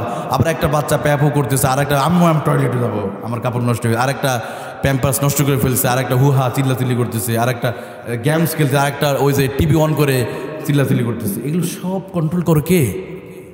আপনার বিবি, আপনার সন্তানের মা। আপনি আবুল কাসেম ময়দানে গিয়ে সমানে আরেকজনের সাথে পায়চানি মারতেছেন, মেসেঞ্জারে চ্যাটিং করতেছেন, আর বউটা কি করতেছে? এগুলো চিন্তা করতে হবে। তারা মানুষ, তাদেরকে মাফ করতে হবে। সুবহানাল্লাহ বলেন। তো আমার আল্লাহ বলেন, ওরা সবচেয়ে প্রিয় বান্দা, যারা আল্লাহর জান্নাতি বান্দা হবে, তারা কোনো ঝগড়া করবে না। সুবহানাল্লাহ বলেন। না করবে স্ত্রীর সাথে, না প্রতিবেশীর সাথে, না সমাজের মানুষের সাথে। দেখবেন সমাজে কিছু ভালো মানুষ আছে, কখনো ঝগড়া করে না, যত গালি দিবেন দেন না, চুপ করে থাকে। কারণ জান্নাতি মানুষদের এটা অন্যতম বৈশিষ্ট্য, তারা কখনো ঝগড়া করবে। আমার রাসূলকে, আল্লাহ রাসূল রাস্তায় চলছে, পিছন থেকে চাদর ধরে টানছে এভাবে।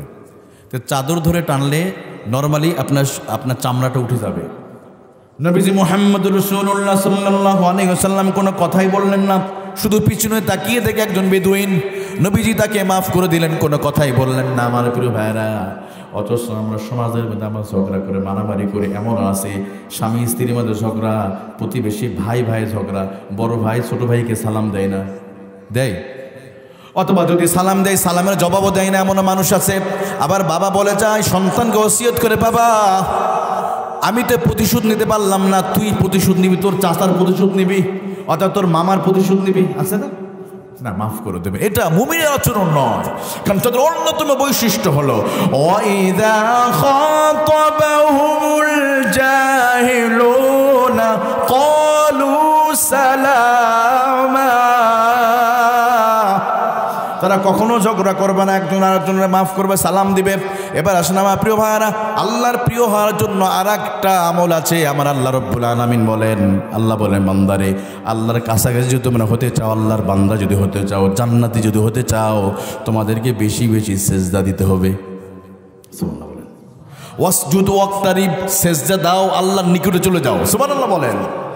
ওয়াল্লাযীনা ইয়াবিতুনা লিরাব্বিহিম সুজ্জাদাও ওয়া কিয়ামা। আল্লাহ রাব্বুল আলামিন বলেন, আমার একনিষ্ঠ বান্দা যারা হবে, জান্নাতি বান্দা যারা হবে, আল্লাহর ভিআইপি বান্দা যারা হবে, রহমানের বান্দা যারা হবে, তাদের অন্যতম বৈশিষ্ট্য হলো ইয়াবিতুনা লিরাব্বিহিম সুজ্জাদাও ওয়া কিয়ামা। গভীর রজনীতে তারা কিয়ামুল লাইল, তাহাজ্জুদের নামাজে দাঁড়িয়ে জমিনে তারা আল্লাহর জন্য সিজদা দেবে। 5 ওয়াক্ত নামাজ তো পড়বেই, তারা নফল নামাজগুলো পর্যন্ত ছাড়বে না। সুবহানাল্লাহ। কারণ সেজদা দিলে আল্লাহর কাছাকাছি যায়। আকরাবু মা ইয়াকুনুল আবদু মির রাব্বিহি ওয়া হুয়া সাজিদ। নবীজি বলেন, বান্দা যখন জমিনে সেজদা দেয়, আমার নবী বলে, বান্দারে তুমি নামাজের মুসাল্লায় তুমি সেজদা দিলে না, কেন জানি তুমি তোমার সেজদা তুমি রবের কদম মোবারকে দিয়েছো। এই জন্য বেশি বেশি সেজদা দিতে হবে আল্লাহর যদি কাছাকাছি যেতে হয় কি করতে হবে ভাই? সেজদা দিতে হবে। আপনি সেজদা দিবেন না, আল্লাহ কাছাকাছি যেতে পারবেন না। আজকে 5 ওয়াক্ত নামাজ পড়েন নাই, লাভ নাই, আল্লাহর কাছাকাছি হতে পারবেন না ভাই, সম্ভব নয়। কারণ আল্লাহর কাছাকাছি হতে গেলে সেজদা দিতে হবে, আল্লাহর প্রিয় বান্দা হতে গেলে। সুবহানাল্লাহ বলেন। এই জন্য আমরা সেজদা দিব তো ইনশাল্লাহ। আজকের দিনে 32টা সেজদা ফরজ ছিল আপনার। জহরে 4 রাকাত ফরজ, মোট 17 রাকাত নামাজে 17 দুগুণে 32, 34, হ্যাঁ 17 দুগুণে 34টা সেজদাকে দিয়েছি আমরা, দেই নাই। আর যদি হয় শীতের সময় তো উজু করা যাবে না কত, কিন্তু দেখেন শীতের সময় ইবাদতে বেশি মজা। সুবহানাল্লাহ বলেন। শীত, এই যে অজু, পৃথিবীর সবচাইতে দামি ফেস ওয়াশ। আজকে বলে দিব আপনাদের, কি মেয়েরা তো এখানে আছে, মা বোনেরা বলি, পৃথিবীর সবচাইতে দামি ক্রিম, দামি ফেস ওয়াশ আল্লাহ দিছে, কোনো টাকা লাগবে না আপনাদের। সুবহানাল্লাহ বলেন না। একটা ফেয়ার অ্যান্ড লাভলি কিনতে গেলে 300 টাকা লাগে, একটা পন্ডস ক্রিম কিনতে গেলে 200 টাকা লাগে না? মাথায় একটু শ্যাম্পু দিবে, শ্যাম্পু দিলে কত টাকা লাগবে? শ্যাম্পু 200। মেয়েরা এগুলো কসমেটিক দাম তো অনেক বেশি, এগুলো দাম বেশি না? কিন্তু জানেন আমার মা বোনেরা, আল্লাহ একটা ক্রিম দিয়েছে, এই ক্রিমটা যদি কেউ ব্যবহার করে, আল্লাহ দুনিয়া আখিরাতে তার চেহারা সুন্দর বানায় দিবে। আর একটু ধরে বলুন না সুবহানাল্লাহ। দুনিয়ার যত দামি ক্রিম ব্যবহার করেন, এই চেহারা থাকবে না, একটা দিন পচে যাবে। এখানে আমরা যারা আছি, আগামী 40 বছরের ভিতরে 90% মানুষ আমরা মাটির নিচে চলে যাব। তোমার বয়স কত? একটু দাঁড়াও, এই বাচ্চার দিকে একটু তাকান সবাই। আগামী 40 বছর পরে এই ছেলের বয়স কত হবে জানেন? বয়স কত আপনার? 52 না? 57। 40 বছর পর যদি বেঁচে থাকে ভাইজানের মতো বয়স হবে, যদি বেঁচে থাকে। তাহলে এখানে যাদের, তুমি বসো, আর যাদের বয়স 50 হয়ে গেছে, আগামী 50 বছর পর তার অস্তিত্ব পাওয়া যাবে? নাই, আমিও নাই। সবাই কোথায়? একটাবার কল্পনা করেন না ভাই, জীবনে কত হিসাব করি। ইসলামী ব্যাংকে এত লক্ষ টাকা, ডাচ বাংলায় 2 লক্ষ, বিকাশে 3000, নগদে এত এত, কত হিসাব করি। কখনো কি হিসাব করেছি আমার যে বয়স, এই বয়স থেকে আগামী 30 বছর পর কী হবে আমার?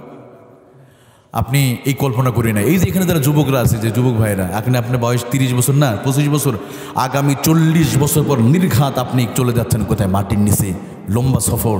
কিন্তু একটা বার কল্পনা হলো না।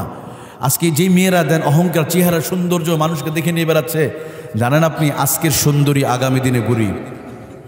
আজকের সুন্দরী আগামী দিনে বুড়ি, আজকের যুবক আগামী দিনে বৃদ্ধ। কোনো লাভ নাই, আপনার ডেট এক্সপায়ার হয়ে যাবে। যৌবনের এই লাফালাফি থেমে যাবে আর মাত্র 5-10 বছর। অনেকে যৌবনের মেয়াদ আছে হয়তো 5-10 বছর।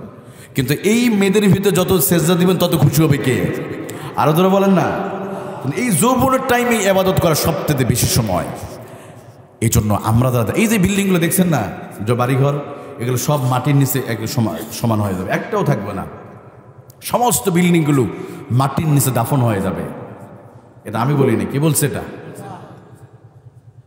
আল্লাহ তাআলা নিজেই কোরআনুল কারিমে অনেক আগে বলেছেন যে গোটা পৃথিবী সমস্ত শেষ হয়ে যাবে, জমিন ফেটে চৌচির হয়ে যাবে, গোটা আসমান ফেটে চৌচির হবে। ও ইজাল কুবুর ও বৌসিরাত ও ইজাল বিহার ফুজ্জিরাত, জমিনে সমুদ্রের পানিগুলো উদ্বেলিত হয়ে উঠবে, সব শেষ হয়ে যাবে। এই জন্য প্রিয় ভাইয়েরা, আসেন, চেহারা নিয়ে অহংকার করা যাবে না। আপনার এই চেহারা মৃত্যুর 24 ঘন্টার ভিতরে হাতটা পুষে যাবে। এই হাত কি হবে? পুষে যাবে। যেই চেহারাটা নিয়ে শীতের সময় আপনি অজু করলেন না, শীতের সময় ঘুম থেকে উঠলে চেহারা খারাপ হয়ে যাবে। আবার অনেক মা বোনেরা আছে বিউটি পার্লারে গিয়া চেহারা সুন্দর করে সাজুগুজু করেছে, কোনো বিয়ে খেতে গিয়া দেখবেন অজু করলে বিউটি পার্লারে মেকআপগুলো উঠে যাবে। এজন্য অজুও করো না, নামাজও পড়ো না। ঠোঁটের মধ্যে লিপস্টিক লাগাইছে, অজু করলে উঠে যাবে, এই জন্য অজু নাই, নামাজও নাই। কিন্তু আমার বোনদের বলি, বোন, যতই চেহারা যত্ন করেন না কেন, আপনার চেহারাটা একটা দিন শেষ হয়ে যাবে। আপনার এই সুন্দর চেহারাটা একদিন শেষ হয়ে যাবে। যত সুন্দর মাথার চুল থাক না কেন, যত দামি দামি কন্ডিশনার ইউজ করেন না কেন, যত দামি দামি শ্যাম্পু ব্যবহার করেন বা আমেরিকাতে নিয়ে আসেন অথবা দ্বিতীয় আসমানতে নিয়ে আসেন, কোনো লাভ নাই। আপনার মাথার চুল অবশ্যই অবশ্যই একটা দিন উঠে যাবে। এই চুলটা পেকে যাবে, এই চুল কোনো দিন থাকবে না। এমনকি মৃত্যুর 24 ঘন্টার ভিতরে মাথার চুলগুলো একটা একটা করে খুলে খুলে পড়ে যাবে। এই যে হাত দিয়ে কাউকে মেরেছেন, এই মুখ দিয়ে কাউকে গালি দিয়েছেন, মৃত্যুর 24 ঘন্টার ভিতরে জিহ্বাটা পচে যাবে। মানুষ দেখবেন, মানুষ পচা দুর্গন্ধ সহ্য করা যায় না, কিন্তু একটা মাছ পচে গেলে দুর্গন্ধ সহ্য করা যায়। কিন্তু আমাদের দেহটা এতটা নিকৃষ্ট পর্যায়ে চলে যাবে যে এলাকাতে যদি একটা লাশ থাকে, সবাই বলে এই লাশটা তাদের দাফন করে আসো। এটা রাখছো কেন? তাড়াতাড়ি রাখবে কি সমাজের মানুষগুলো? তো আপনার লাশটা, কারণ আমাদের পরিচয় হলো লাশ। এই জন্য আমি আমার মা বোনদেরকে বলতে চাই, যুবক ভাইদের বলতে চাই, আচ্ছা ক্রিমটা মনে আছে তো? এই দামি ক্রিমটা আমার কাছেও আছে, আমি আপনাদেরকে দিয়ে যাবো, ইনশাল্লাহ ফ্রি দিয়ে যাবো, একবার ফ্রি নিয়ে যাবেন। আর এটা তো মেয়েদের বেশি দরকার, কারণ মেয়েরা একটু বেশি ব্যবহার করে, ফেয়ার অ্যান্ড লাভলি, হাবিজাবি, এই ক্রিমটা মেয়েদের দরকার বেশি না? তো আপনারা নিয়ে যাবেন এটা। হ্যাঁ, আমার কাছে আছে, আমি রেখে একটু পরে এটা বলছি ক্রিমটা কি। তো এর আগে বলি, আমি 4th নম্বর বলছি, আল্লাহর কাছাকাছি হতে গেলে 1 নম্বর নবীকে ভালোবাসতে হবে, রাসূলুল্লাহ আদর্শ ব্যক্তি, সমাজ জীবন, নবীদের সুন্নাহ আদর্শ মানতে হবে। 2 নম্বর ঝগড়া করা যাবে না। 3 নম্বর বিনয়ীভাবে চলতে, কোনো অহংকার করা যাবে না। 4th নম্বর জমিনে বেশি বেশি সেজদা দিতে হবে। সুবহানাল্লাহ। কারণ ওয়াসজুদ ওয়াক্তারিব, স্পষ্ট, ওয়াসজুদ সেজদা দাও, করিবুম মিনাল্লাহ, আল্লাহর নিকটে চলে যাও। সুবহানাল্লাহ বলেন না? যত সেজদা দিবেন তত আল্লাহর কাছাকাছি চলে যাবেন, সেজদা দিবেন না আল্লাহর কাছাকাছি। এই জন্য প্রিয় ভাইরা, নবী সাল্লাল্লাহু আলাইহি সাল্লাম, ওনার জীবনে কোনো গুনাহ ছিল না, এরপর নবীজি শেষ রাতে উঠে তাহাজ্জুদ নামাজ পড়তেন। সুবহানাল্লাহ। আয়েশা রাদিয়াল্লাহু আনহা বলেন, নবীজি এক এক রাকাত এত লম্বা করতেন, এমনকি নবীজি মুহাম্মদুর রাসূলুল্লাহ সাল্লাল্লাহু আলাইহি ওয়াসাল্লাম তাহাজ্জুদের নামাজের ভিতরে কোনো রাকাতে সূরাতুল বাকারা, সূরা আলে ইমরান পড়তেন। এত লম্বা সেজদা দিতেন, কেন জানি মনে হয় বিশ্বনবী মনে হয় দুনিয়াতে চলে গেছে। অথচ আমার প্রিয় ভাইরা, আমরা আল্লাহকে সেজদা দিতে চাই না। দেখেন শেষ রাতে বান্দা যখন উঠে আল্লাহকে ডাকবে, এই সময় অনেক পাখিরা উঠে আল্লাহকে ডাকে, কিন্তু আমরা উঠতে চাই না। ভোর 4টার দিকে আপনারা একটু খেয়াল করবেন, আজকে একটু মনে রাখবেন, ভোর 4টার দিকে দেখবেন পাখিরা কিচির মিচির করে ডাকে না? অনেক সময় কিচির মিচির ঠেলায়। আবার কিছু মোরগ আছে দেখবেন ভোর 4টার দিকে কুকরু কুক করে ডাক দেয়। আবার অনেকে মোরগগুলোকে গালি দেয় যে অমুক মোরগের জন্য ঘুম হয় না। নবীজি নিষেধ করে, লা তাসুব্বু দাজাজা, তোমার মোরগগুলোকে গালি দিও না, কারণ ওরা তো কুকরু কুক বলে না, ওরা তো আমার জিকির করে। সুবহানাল্লাহ, সুবহানাল্লাহ। আল্লাহ বলে, বান্দারে তোমাদের কর্ণকুহুরে তোমরা কুকরু কুক আওয়াজ শুনতে পারো, ওরা কিন্তু কুকরু কুক বলে না। ভোর 4টার দিকে পাখিরা উঠে কিচির মিচির করে না, ওই পাখিরা আমার জিকির করে, আমার তাসবিহ আদায় করে, আমার প্রশংসা করে। আবার আল্লাহ সূরা হুদের মধ্যে আল্লাহ বলেন, ওয়া ইম মিন শাইইন ইল্লা ইউসাব্বিহু বিহামদিহি ওয়ালাকিন লা তাফকাহুনা তাসবিহাহুম ইন্নাহু কানা হালিমান গফুরা। আল্লাহ রাব্বুল আলামিন বলে, ও পৃথিবীর মানুষ, ওয়া ইম মিন শাইইন ইল্লা ইউসাব্বিহু বিহামদিহি লা তাফকাহুন, তোমরা তাদের আওয়াজটা তোমরা বোঝো না, বোঝার তোমাদের ক্ষমতা নাই, আমি আল্লাহ বুঝি। ওই ভোর 4টার দিকে উঠে উঠে পাখিরা আল্লাহকে ডাকে, আল্লাহ জিকির করে। মোরগ কুকরু কুক বলে না, আল্লাহ জিকির করে। বড় আফসোস, আল্লাহ বলে আমার ওই প্রাণীরা উঠে আল্লাহকে ডাকে, যে মানুষদেরকে সৃষ্টি করলাম আমার গোলামি করার জন্য। মানুষ ভোর 4টার দিকে নাক ডেকে ডেকে ঘুমায়, আমরা ঘুমাই আর পাখিরা উঠে আল্লাহকে ডাকে। আমরা ফজরের নামাজ পড়তে পারি না, কিন্তু পাখিরা তার আগে উঠছে। আচ্ছা, এটা কেমন হলো? যেই পাখি, যে প্রাণী আল্লাহ আমাদের কল্যাণের জন্য সৃষ্টি করলেন, ওরা উঠে আল্লাহকে ডাকে, আর আমরা যদি ঘুমিয়ে থাকি, এটা কি আল্লাহর সাথে বেঈমানি হয় না ভাই? এটা কতটা বেমানান। আপনি ভোর 4টার দিকে ঘুমিয়ে আছেন, আর যদি আজান হয়, কিছু মানুষ তো এমনও আছে যে আজানের আওয়াজ যদি আসে বিরক্ত হয়, মানে কানে হাত দিয়ে কম্বলটা জড়িয়ে নিয়ে, মানে আজানের আওয়াজ সহ্য হয় না। আছে না এরকম অনেক বুজুর্গ সমাজে? এরকম কুলাঙ্গার আছে না নাই? আজান বিদ্বেষী, নামাজ বিদ্বেষী, আলেম বিদ্বেষী, এমনও কিছু কুলাঙ্গার তো ছিল। একটু বলি আপনাদেরকে, কিশোরগঞ্জ এক কুলাঙ্গার বাড়ি, ওর বাড়ির নিকটে মাহফিল করে এসেছিল। আলহামদুলিল্লাহ, এই শয়তান বলেছিল যে আজানে আওয়াজ, এত আজান হয় বাংলাদেশে, কই মানুষ তো হেদায়েত হয় না, কিসের এত আজান? আজানে আওয়াজ নাকি কাকের আওয়াজের চাইতে নিকৃষ্ট। অথচ বাংলাদেশে এখন আজান আসরে নাই, কিন্তু ওই শয়তানটা মারা গেছে, ওই আর নাই এখন দুনিয়াতে। আছে আজান, শুধু তাই নয়, গোটা পৃথিবীতে প্রতি সেকেন্ডে সেকেন্ডে আজান হবে। আমরা ঘুমিয়ে পড়বো, আমেরিকার মানুষগুলো উঠে আজান দিবে। গোটা পৃথিবী ঘুরতেছে, প্রতি সেকেন্ডে সেকেন্ড আজান হবে, আল্লাহর প্রশংসা হবে, নবীদের প্রশংসা হবে। আর আপনি আজানের বিরুদ্ধে কথা বলেন। আজান শুনলে গায়ে চুলকানি হয়, আজান শুনলে সহ্য হয় না। মনে রাখবেন, আপনার মতো ওই সমস্ত কুলাঙ্গার এই বাংলার জমিনে যারা মনে গেছে ওরা থাকবে, কিন্তু আজান চিরদিন এই বাংলার জমিনে থাকবে। কথা বল ঠিক না? আজান আছে, কিন্তু সেই শয়তানগুলো আজকে আর দুনিয়াতে নাই। আবার আমার মা বোনেরা আজানকে অনেক সম্মান করে, আলহামদুলিল্লাহ বলেন। দেখবেন যখন আজান হয়, মেয়েরা মাথায় কাপড় দেয়, দেয় না এরকম? এদিকে করে নাকি এরকম? আমি এই জিনিসটার ব্যাখ্যা আমি খুঁজে পাই নাই, কারণটা কি? যে মেয়েটা যেন নামাজও পড়ে সেও মাথায় কাপড় দেয়। এই জন্য প্রথমে মেয়েদেরকে একটা ধন্যবাদ দিতে হয়, তাই না? আমল তো শুরু করছি নাকি, মানে মাথায় কাপড় পড়ুক না, আজানকে সম্মান করছি। তবে হ্যাঁ, আমি বোনদেরকে আমার বোনদেরকে বলি, বোনদেরকে বিনয়ের সাথে বলি, বোন আজানের দাবি মানে মাথায় কাপড় দেওয়া নয়। আজানের দাবি মানে ওই টিভি চলতেছে, টিভির ভলিউমটা কমিয়ে দেওয়া নয়। আজানের দাবি মানে জীবনের সমস্ত কাজ ফেলে রেখে সবার আগে মসজিদে গিয়ে আল্লাহকে সেজদা দেওয়া। মাথায় কাপড় দিলেও হবে না, আজানকে সম্মান করে আগে সমস্ত কাজ ফেলে। আপনার বাচ্চা দুধ খাওয়ার জন্য কান্না করছে, ওটা রেখে দেন না, বাচ্চা চুপ করে থাকে, আগে নামাজ পড়েন। আপনি রান্না করছেন, আজান হয়ে গেছে, আগে নামাজ হবে। আপনি দোকানে চার দোকানে দেখবেন অনেক মুরব্বীরা আছে, সমানে গান, হঠাৎ করে আজান হলে বন্ধ করে, আবার আজান শেষ আবার। এটা তো বড় বেঈমানি, এটা আরও তো বেঈমানি। মানে আল্লাহ আমি কিছু আজানের সময় আল্লাহ দেখে, আজানের সময় পরে মনে দেখে না, এরকম না। আমি বলি আমার বাবাজিরা এটা করা যাবে না। আপনাদের কষ্ট হচ্ছে নাকি? তাহলে আল্লাহ প্রিয় হতে গেলে চতুর্থ নম্বর কর্মসূচি কি? বেশি বেশি সেজদা দিতে হবে।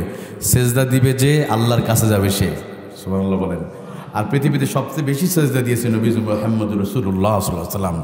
আর শেষ রাতে কেন এই আয়াতে কিন্তু বলা হয়েছে কি, ইয়াবিতুনা লিরাব্বিহিম সুজদান ওয়া কিয়ামা, শেষ রাতে উঠে তোমরা আল্লাহকে ডাকবে, আল্লাহর কাছে পানা চাইবে। কারণ ওই সময় হাদিসের মধ্যে এসেছে, নবীজি বলেন ইয়ানজিলু মিনাদ দুনিয়া ফি কুল্লা লাইলাতিন, প্রতি রাতের বেলায় আমার আল্লাহ রাব্বুল আলামিন রাতের শেষ তৃতীয় অংশে পৃথিবীতে নেমে এসে রব্বুল আলামিন দুনিয়ার মানুষকে ডাকতে থাকে, আলা মিন মুস্তাগফিরিন ফাগফির লা, আলা মিন মুস্তারজিকিন ফারযুক লা। একে একে আল্লাহ রাব্বুল আলামিন বলতে থাকে, দুনিয়ার মানুষে তোমাদের ভিতরে কে আছে গুনাহ করতে করতে ক্লান্ত হয়ে পড়েছো, কে আছে গুনাহ মাফ করে নেবে? কার রিজিকের সমস্যা আছে বলো, আমি তোমার রিজিকের সমস্যা দূর করে দিব। রব্বুল আলামিন একে একে আমাদেরকে ডাকতে থাকে, বান্দারে তোমার কি প্রয়োজন? তোমার ব্যবসার ভালো যাচ্ছে না, বান্দা বলো আমি তোমার সমস্যা দূর করে দিব। তোমার সন্তান হয় না, বলো বান্দা আমি তোমার সন্তান, আমি কলিজার টুকরা সন্তান দিয়ে কলিজা ঠান্ডা করে দিব। সুবহানাল্লাহ বলেন। কিন্তু দেখেন আল্লাহ আমাদেরকে ডাকে আর আমরা তখন ঘুমিয়ে থাকি।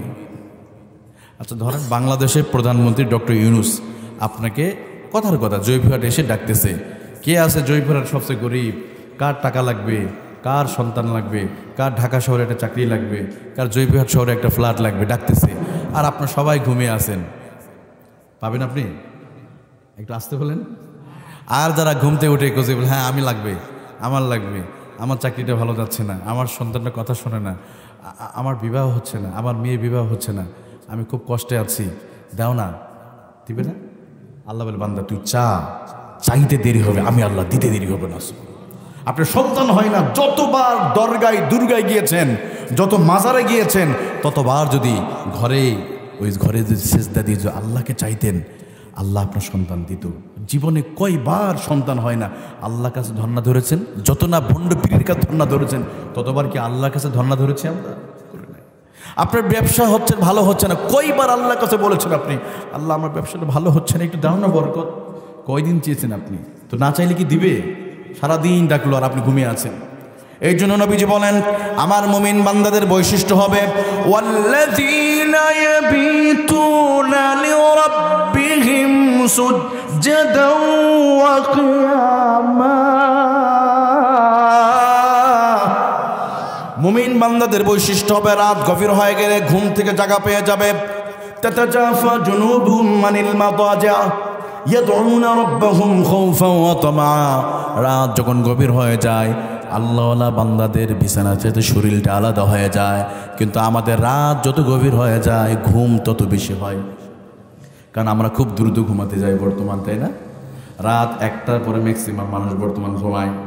পৃথিবীর বাসীর মধ্যে সবচেয়ে বড় বিপদ সামনে, সেটা হলো আমরা দেরিতে ঘুমাই, তাই না? এখন ম্যাক্সিমাম মানুষের দেরিতে ঘুমায়, এমনকি মুরব্বীরাও কিন্তু দেরিতে ঘুমায়।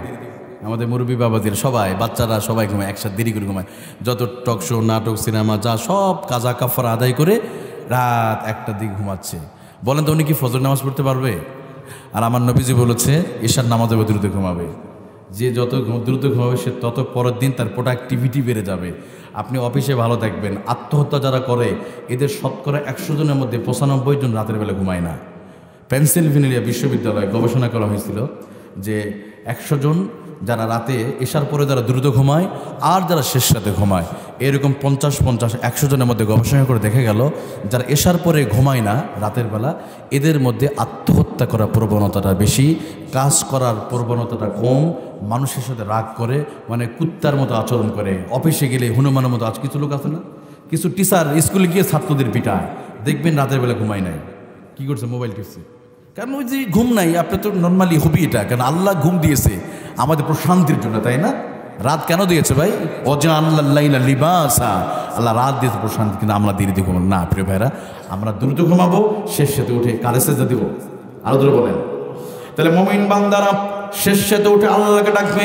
আল্লাহ রাব্বুল আলামিন আয়াতের একটা অংশে আল্লাহ বলে, বান্দারে তোমরা সময়ে সময়ে চোখের পানি ছেড়ে আল্লাহর কাছে তোমরা জাহান্নাম থেকে তোমরা পানা চাইবে। ইয়াকুলুনা রাব্বানা ইসরিফ আন্না আযাব জাহান্নাম ইন্না আযাবাহা কানা গরাবা। আল্লাহ রাব্বুল আলামিন বলে, বান্দা বান্দারে, আমার একনিষ্ঠ গোলাম যারা হবে, সময়ে সময়ে যখনই জাহান্নামের কথা শুনবে তখন চোখের পানি ছেড়ে দিয়ে কান্না করবে। কবরের কথা শুনে তারা কান্না করবে, তারা আফসোস করবে, চোখের পানি ছেড়ে দিয়ে কান্না করবে। কারণ চোখের পানি আল্লাহর কাছে এত প্রিয়, 2 ফোঁটা চোখের পানি জাহান্নামের আগুনকে চিরদিনের জন্য বন্ধ করে দিতে পারে। সুবহানাল্লাহ। কিন্তু আজকে আমাদের চোখের পানি আসে, ব্রাজিল যদি হেরে যায় তাহলে অনেকে কান্না করে, তাই না? লিওনেল মেসির দল আর্জেন্টিনা যদি হেরে যায় অনেকে কান্না করে। সাকিব খানের সিনেমা প্রিয়তমা দেখে কত যুবক কান্না করেছে, আহারে। কিন্তু একটা দিন কবরের কথা শুনে অনেকে কান্না করে নাই। জাহান্নামের কথা শুনলে আমাদের চোখে পানি আসে না, কিন্তু অমুক লিডারের জন্য, নেতার জন্য কান্না করে, নেতার জন্য রাস্তায় মিছিল করে, নেতার জন্য রাস্তায় কান্না করে। অমুকের ছবি ভাঙছে কেন, এই জন্য কান্না করে। কিছুদিন আগে এই যে কোনো একজন ব্যক্তি, যাই হোক, ভাস্কর্য ভাঙছে, একজন খুব কান্না করছে, প্রচণ্ড কান্না। আমি অবাক হচ্ছিলাম, আরে ওনার প্রতি এত ভালোবাসা, এই কান্না কি কখনো কবর দেখে আমাদের কান্না আসে? এমন আছে দেখবেন, একদিকে জানাজা হতো, আরেকদিকে বিড়ি খায়, জানাজা চলতেছে, অন্যদিকে হেডফোন দিয়ে গান শুনতেছে। আশ্চর্য ব্যাপার। আর এখনকার যুবকরা তো কবর জিয়ারত করতেই যায় না, কিন্তু বান্ধবীদেরকে নিয়ে পার্কে জিয়ারত করতে যায়। আছে না এরকম জিয়ারত জায়গায়? জয়পুরহাটে একটা জায়গায় প্রিন্সেস চাতাল নাকি আছে, এগুলো আগুন দিয়ে পুড়িয়ে দেওয়ার উচিত। এগুলো কি করা উচিত? ইসলামিক দল যদি ক্ষমতায় যায়, এই তথাকথিত জিনার জায়গাগুলো আগুন দিয়ে পুড়িয়ে দিতে হবে। কতক্ষণ ঠিক না?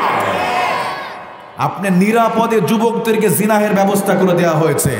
ইসলামিক দল যদি ক্ষমতা গেলে সবার আগে এদেরকে তওবা করার সুযোগ দেওয়া, যদি না শোনে এগুলো আগুন দাও, একবার আগুন দিয়ে জ্বালিয়ে দিবে।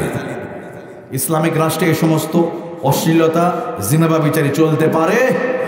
স্কুলে পড়া বাদ দিয়ে আপনি প্রাইভেট বাদ দিয়ে চলে গেছে ওখানে আমল করতে, জিয়ারত করতে গেছে। কিন্তু একটা ছেলে মায়ের কবর জিয়ারত করে না, চলে গেছে ওখানে জিয়ারত করতে।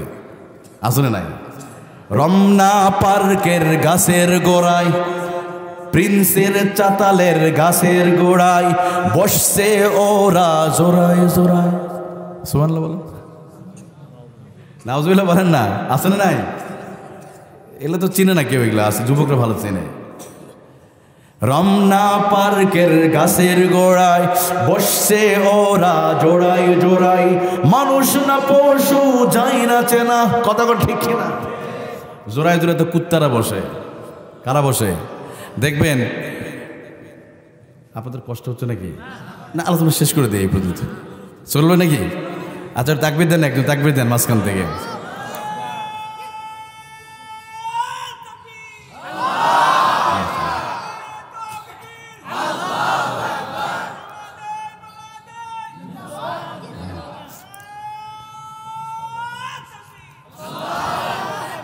আমিন বলেন। আপনাদের কষ্ট হচ্ছে নাকি? দেখেন, ওই যে কাতি মাস আসলে দেখবেন, যখন রাস্তায় কুকুররা যখন ওই আমলটা যখন করে, অনেক মুরব্বীর আস্তাগফিরুল্লাহ বলে, বলেন সি সি আস্তা। আচ্ছা আস্তা বললে কেন বলবেন? ওরা তো প্রাণী, ওর তো ওই বৈশিষ্ট্য, ও তো বোঝে না ভাই। কুকুররা, খবরদার কুকুরদের ডিস্টার্ব দিবেন না। এবং এটা হাদিসেও নিষেধ আছে, এবং যারা কুকুর নিয়ে গবেষণা করে এটাও নিষেধ। কোনো প্রাণী কষ্ট দেওয়া যাবে না। কিন্তু আমার প্রশ্ন হলো, এখানে কুত্তার রাস্তায় আমল করলে আপনি সিসি করেন, আস্তাগফিরুল্লাহ বলেন, কিন্তু আপনার সন্তানরা যখন বিভিন্ন পার্কে গিয়ে যখন কুকুরের মতো আচরণ করে, তখন আপনি আস্তাগফিরুল্লাহ যায় কোথায়? তখন চুপ করে থাকেন কেন? ওইটারে আগে সোজা করেন, আপনার সন্তানরা করেন। কারণ হ্যাঁ, পার্কে যেতে পারবে, নিজের বউকে নিয়ে যাবে। কতক্ষণ ঠিক কিনা? এমনকি নিজের বউকে নিয়ে যতক্ষণ থাকবে ততক্ষণ গুনাহ মাফ করবে কে? শুধু ধরাটা বৈধ আর অবৈধ। যদি ভালো করে ধরেন এভাবে, যতক্ষণ ধরবেন ততক্ষণ গুনাহ মাফ হবে। সুবহানাল্লাহ। আজ থেকে তো আর আমাদের মা বোনেরা মনে হাত ছাড়বে না, মানে এরকম নাকি? হ্যাঁ অবশ্যই, সুবহানাল্লাহ বলেন না। হাত ধরে থাকবে যতক্ষণ, ততক্ষণ গুনাহ মাফ হবে। কিন্তু এই হাত দিয়ে যদি হয় এটা অবৈধভাবে ধরা, যতক্ষণ ধরবে ততক্ষণ কবিরা গুনাহ আছে না নাই? যতক্ষণ কানে কথা হবে ততক্ষণ কবিরা গুনাহ। আল্লাহ আমাদের বোঝার তৌফিক দান করুক। আমি বলছিলাম, আচ্ছা ওই যে ক্রিমের কথা বলছে, মনে আছে আপনাদের? ক্রিমটা ফ্রি নেবেন তো আপনারা? হ্যাঁ, এই ক্রিমটা নেবেন। এখন একটা মেয়েদের বেশি দরকার, ছেলেদের দরকার, কারণ একটু চেহারা রাখলেই তো ভালো। অনেকে আবার যে ছদ্মবেশে ভণ্ডা, ছদ্মবেশীভাবে চুল পেকে গেছে, চুলটা কালার করে রাখছে, আছে না? যতই কালার করেন মানুষকে ধোকা দেবেন, আল্লাহকে ধোকা দিয়ে যাবে। বরং কারো যে চুল পেকে যায়, ধরেন একটা চুল পাকছে, এই একটা চুল লাহু নূরা, ওই চুলটা তার জন্য নূর হয়ে কাজ করে। সুবহানাল্লাহ। যদি একটা দাড়ি পেকে যায়, এই দাড়িটাকে যত্ন করবেন, পেকে গেছে ওটার বেশি আদর করবেন, কারণ ওইটার জন্য আপনি জান্নাতি হয়ে যাবেন। কিন্তু পাকা চুল দাড়ি তোলা যাবে না। তবে এটাও সিগন্যাল দিচ্ছে চুল কেন পেকে গেল, তার মানে কি একটা অঙ্গ প্রত্যঙ্গের মৃত্যু শুরু হয়ে গেছে আপনার, আল্লাহ সিগন্যাল দিচ্ছে বাবা তোমার মৃত্যুর সময় হয়ে গেছে। কিন্তু তো আমার প্রিয় ভাইরা, আমি বলছিলাম ওই ক্রিম তো লাগাতে হবে চেয়ারে সুন্দর রাখার জন্য, তাই না? তো এই ক্রিমটা আমি আপনাদেরকে এখনই বিতরণ করব, মা বোনরা নেবেন। এর আগে আমরা মোনাজাত করবো ইনশাল্লাহ। এর আগে বলে এই যে মাহফিল এত সুন্দর হয়েছে, আপনারা কি কষ্ট পেয়েছেন? আপনারা খুশি হয়েছেন তো ইনশাল্লাহ? তো এই মাহফিলটা যারা আয়োজন করেছে, বিশেষ করে এই মাদ্রাসা দেখেন, আবার মুসলিমা জয়পুরহাট যিনি ডিসি হবে, জয়পুরহাটের ডিসি, উনি মাঝে মাঝে আমাদের কেন্দ্রীয় মসজিদের ইমামতি করতে হবে। কথা বলে না? আমাদের দেশের যিনি প্রধানমন্ত্রী হবে, তিনি বাইতুল মোকাররমে জুমা পড়াবে। এবার উনি যদি হয় মহিলা, তাহলে কি হবে নাকি? তাহলে ওখানে কাঁধে পাঠাতে হবে। হ্যাঁ, এই তো বুঝে গেছেন আপনারা। গত 32 বছর ধরে আমরা মহিলাদেরকে দেখলাম, কাজ হয় নাই। 32 বছর তরমুজ পার্টি, নারিকেল পার্টি দুজনই মহিলা ছিল। পররাষ্ট্রমন্ত্রীর মহিলা, শিক্ষামন্ত্রী মহিলা, একটা গৃহপালিত রংপুরের চাচার একটা বউ ছিল, উনিও মহিলা। সব মহিলা হওয়ার পরও এই মহিলারা মহিলাদের নিরাপত্তা দিতে পারছে? গত 52 বছর ধরে তারা পারে নাই। তার মানে বোঝা গেল আল্লাহর আইনকে বাইপাস করে নিজেদের আইন দিয়ে এদেশের মানুষকে শান্তি দেওয়া সম্ভব নয়, ধর্ষণ বন্ধ করা সম্ভব নয়। তবে আমার আল্লাহ 1400 বছর আগে বলেছে, যদি কোরআনুল কারীম নামক এই হুদা, এই কিতাব যদি তোমরা শিক্ষা নিতে পারো, 52 বছর 53 বছর লাগবে না, 53 মিনিটের ভিতরে বাংলাদেশ ধর্ষণ বন্ধ হবে, দুর্নীতি বন্ধ হবে। কথা বলো ঠিক কিনা? অতএব কারা কারা বাংলাদেশের দুর্নীতি বন্ধ করবার জন্য কোরআনের শাসন কারা কারা দেখতে চান, দুই হাত উঁচু করে আল্লাহকে দেখান।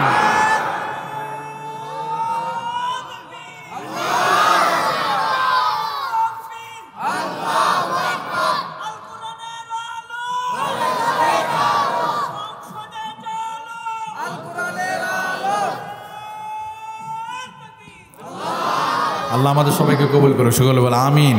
আপনাদের সুস্বাস্থ্য কামনা করে দীর্ঘায়ু কামনা করে আলোচনা শেষ করছি। ওয়া আখির দাওয়ানা আলহামদুলিল্লাহি রাব্বিল আলামিন।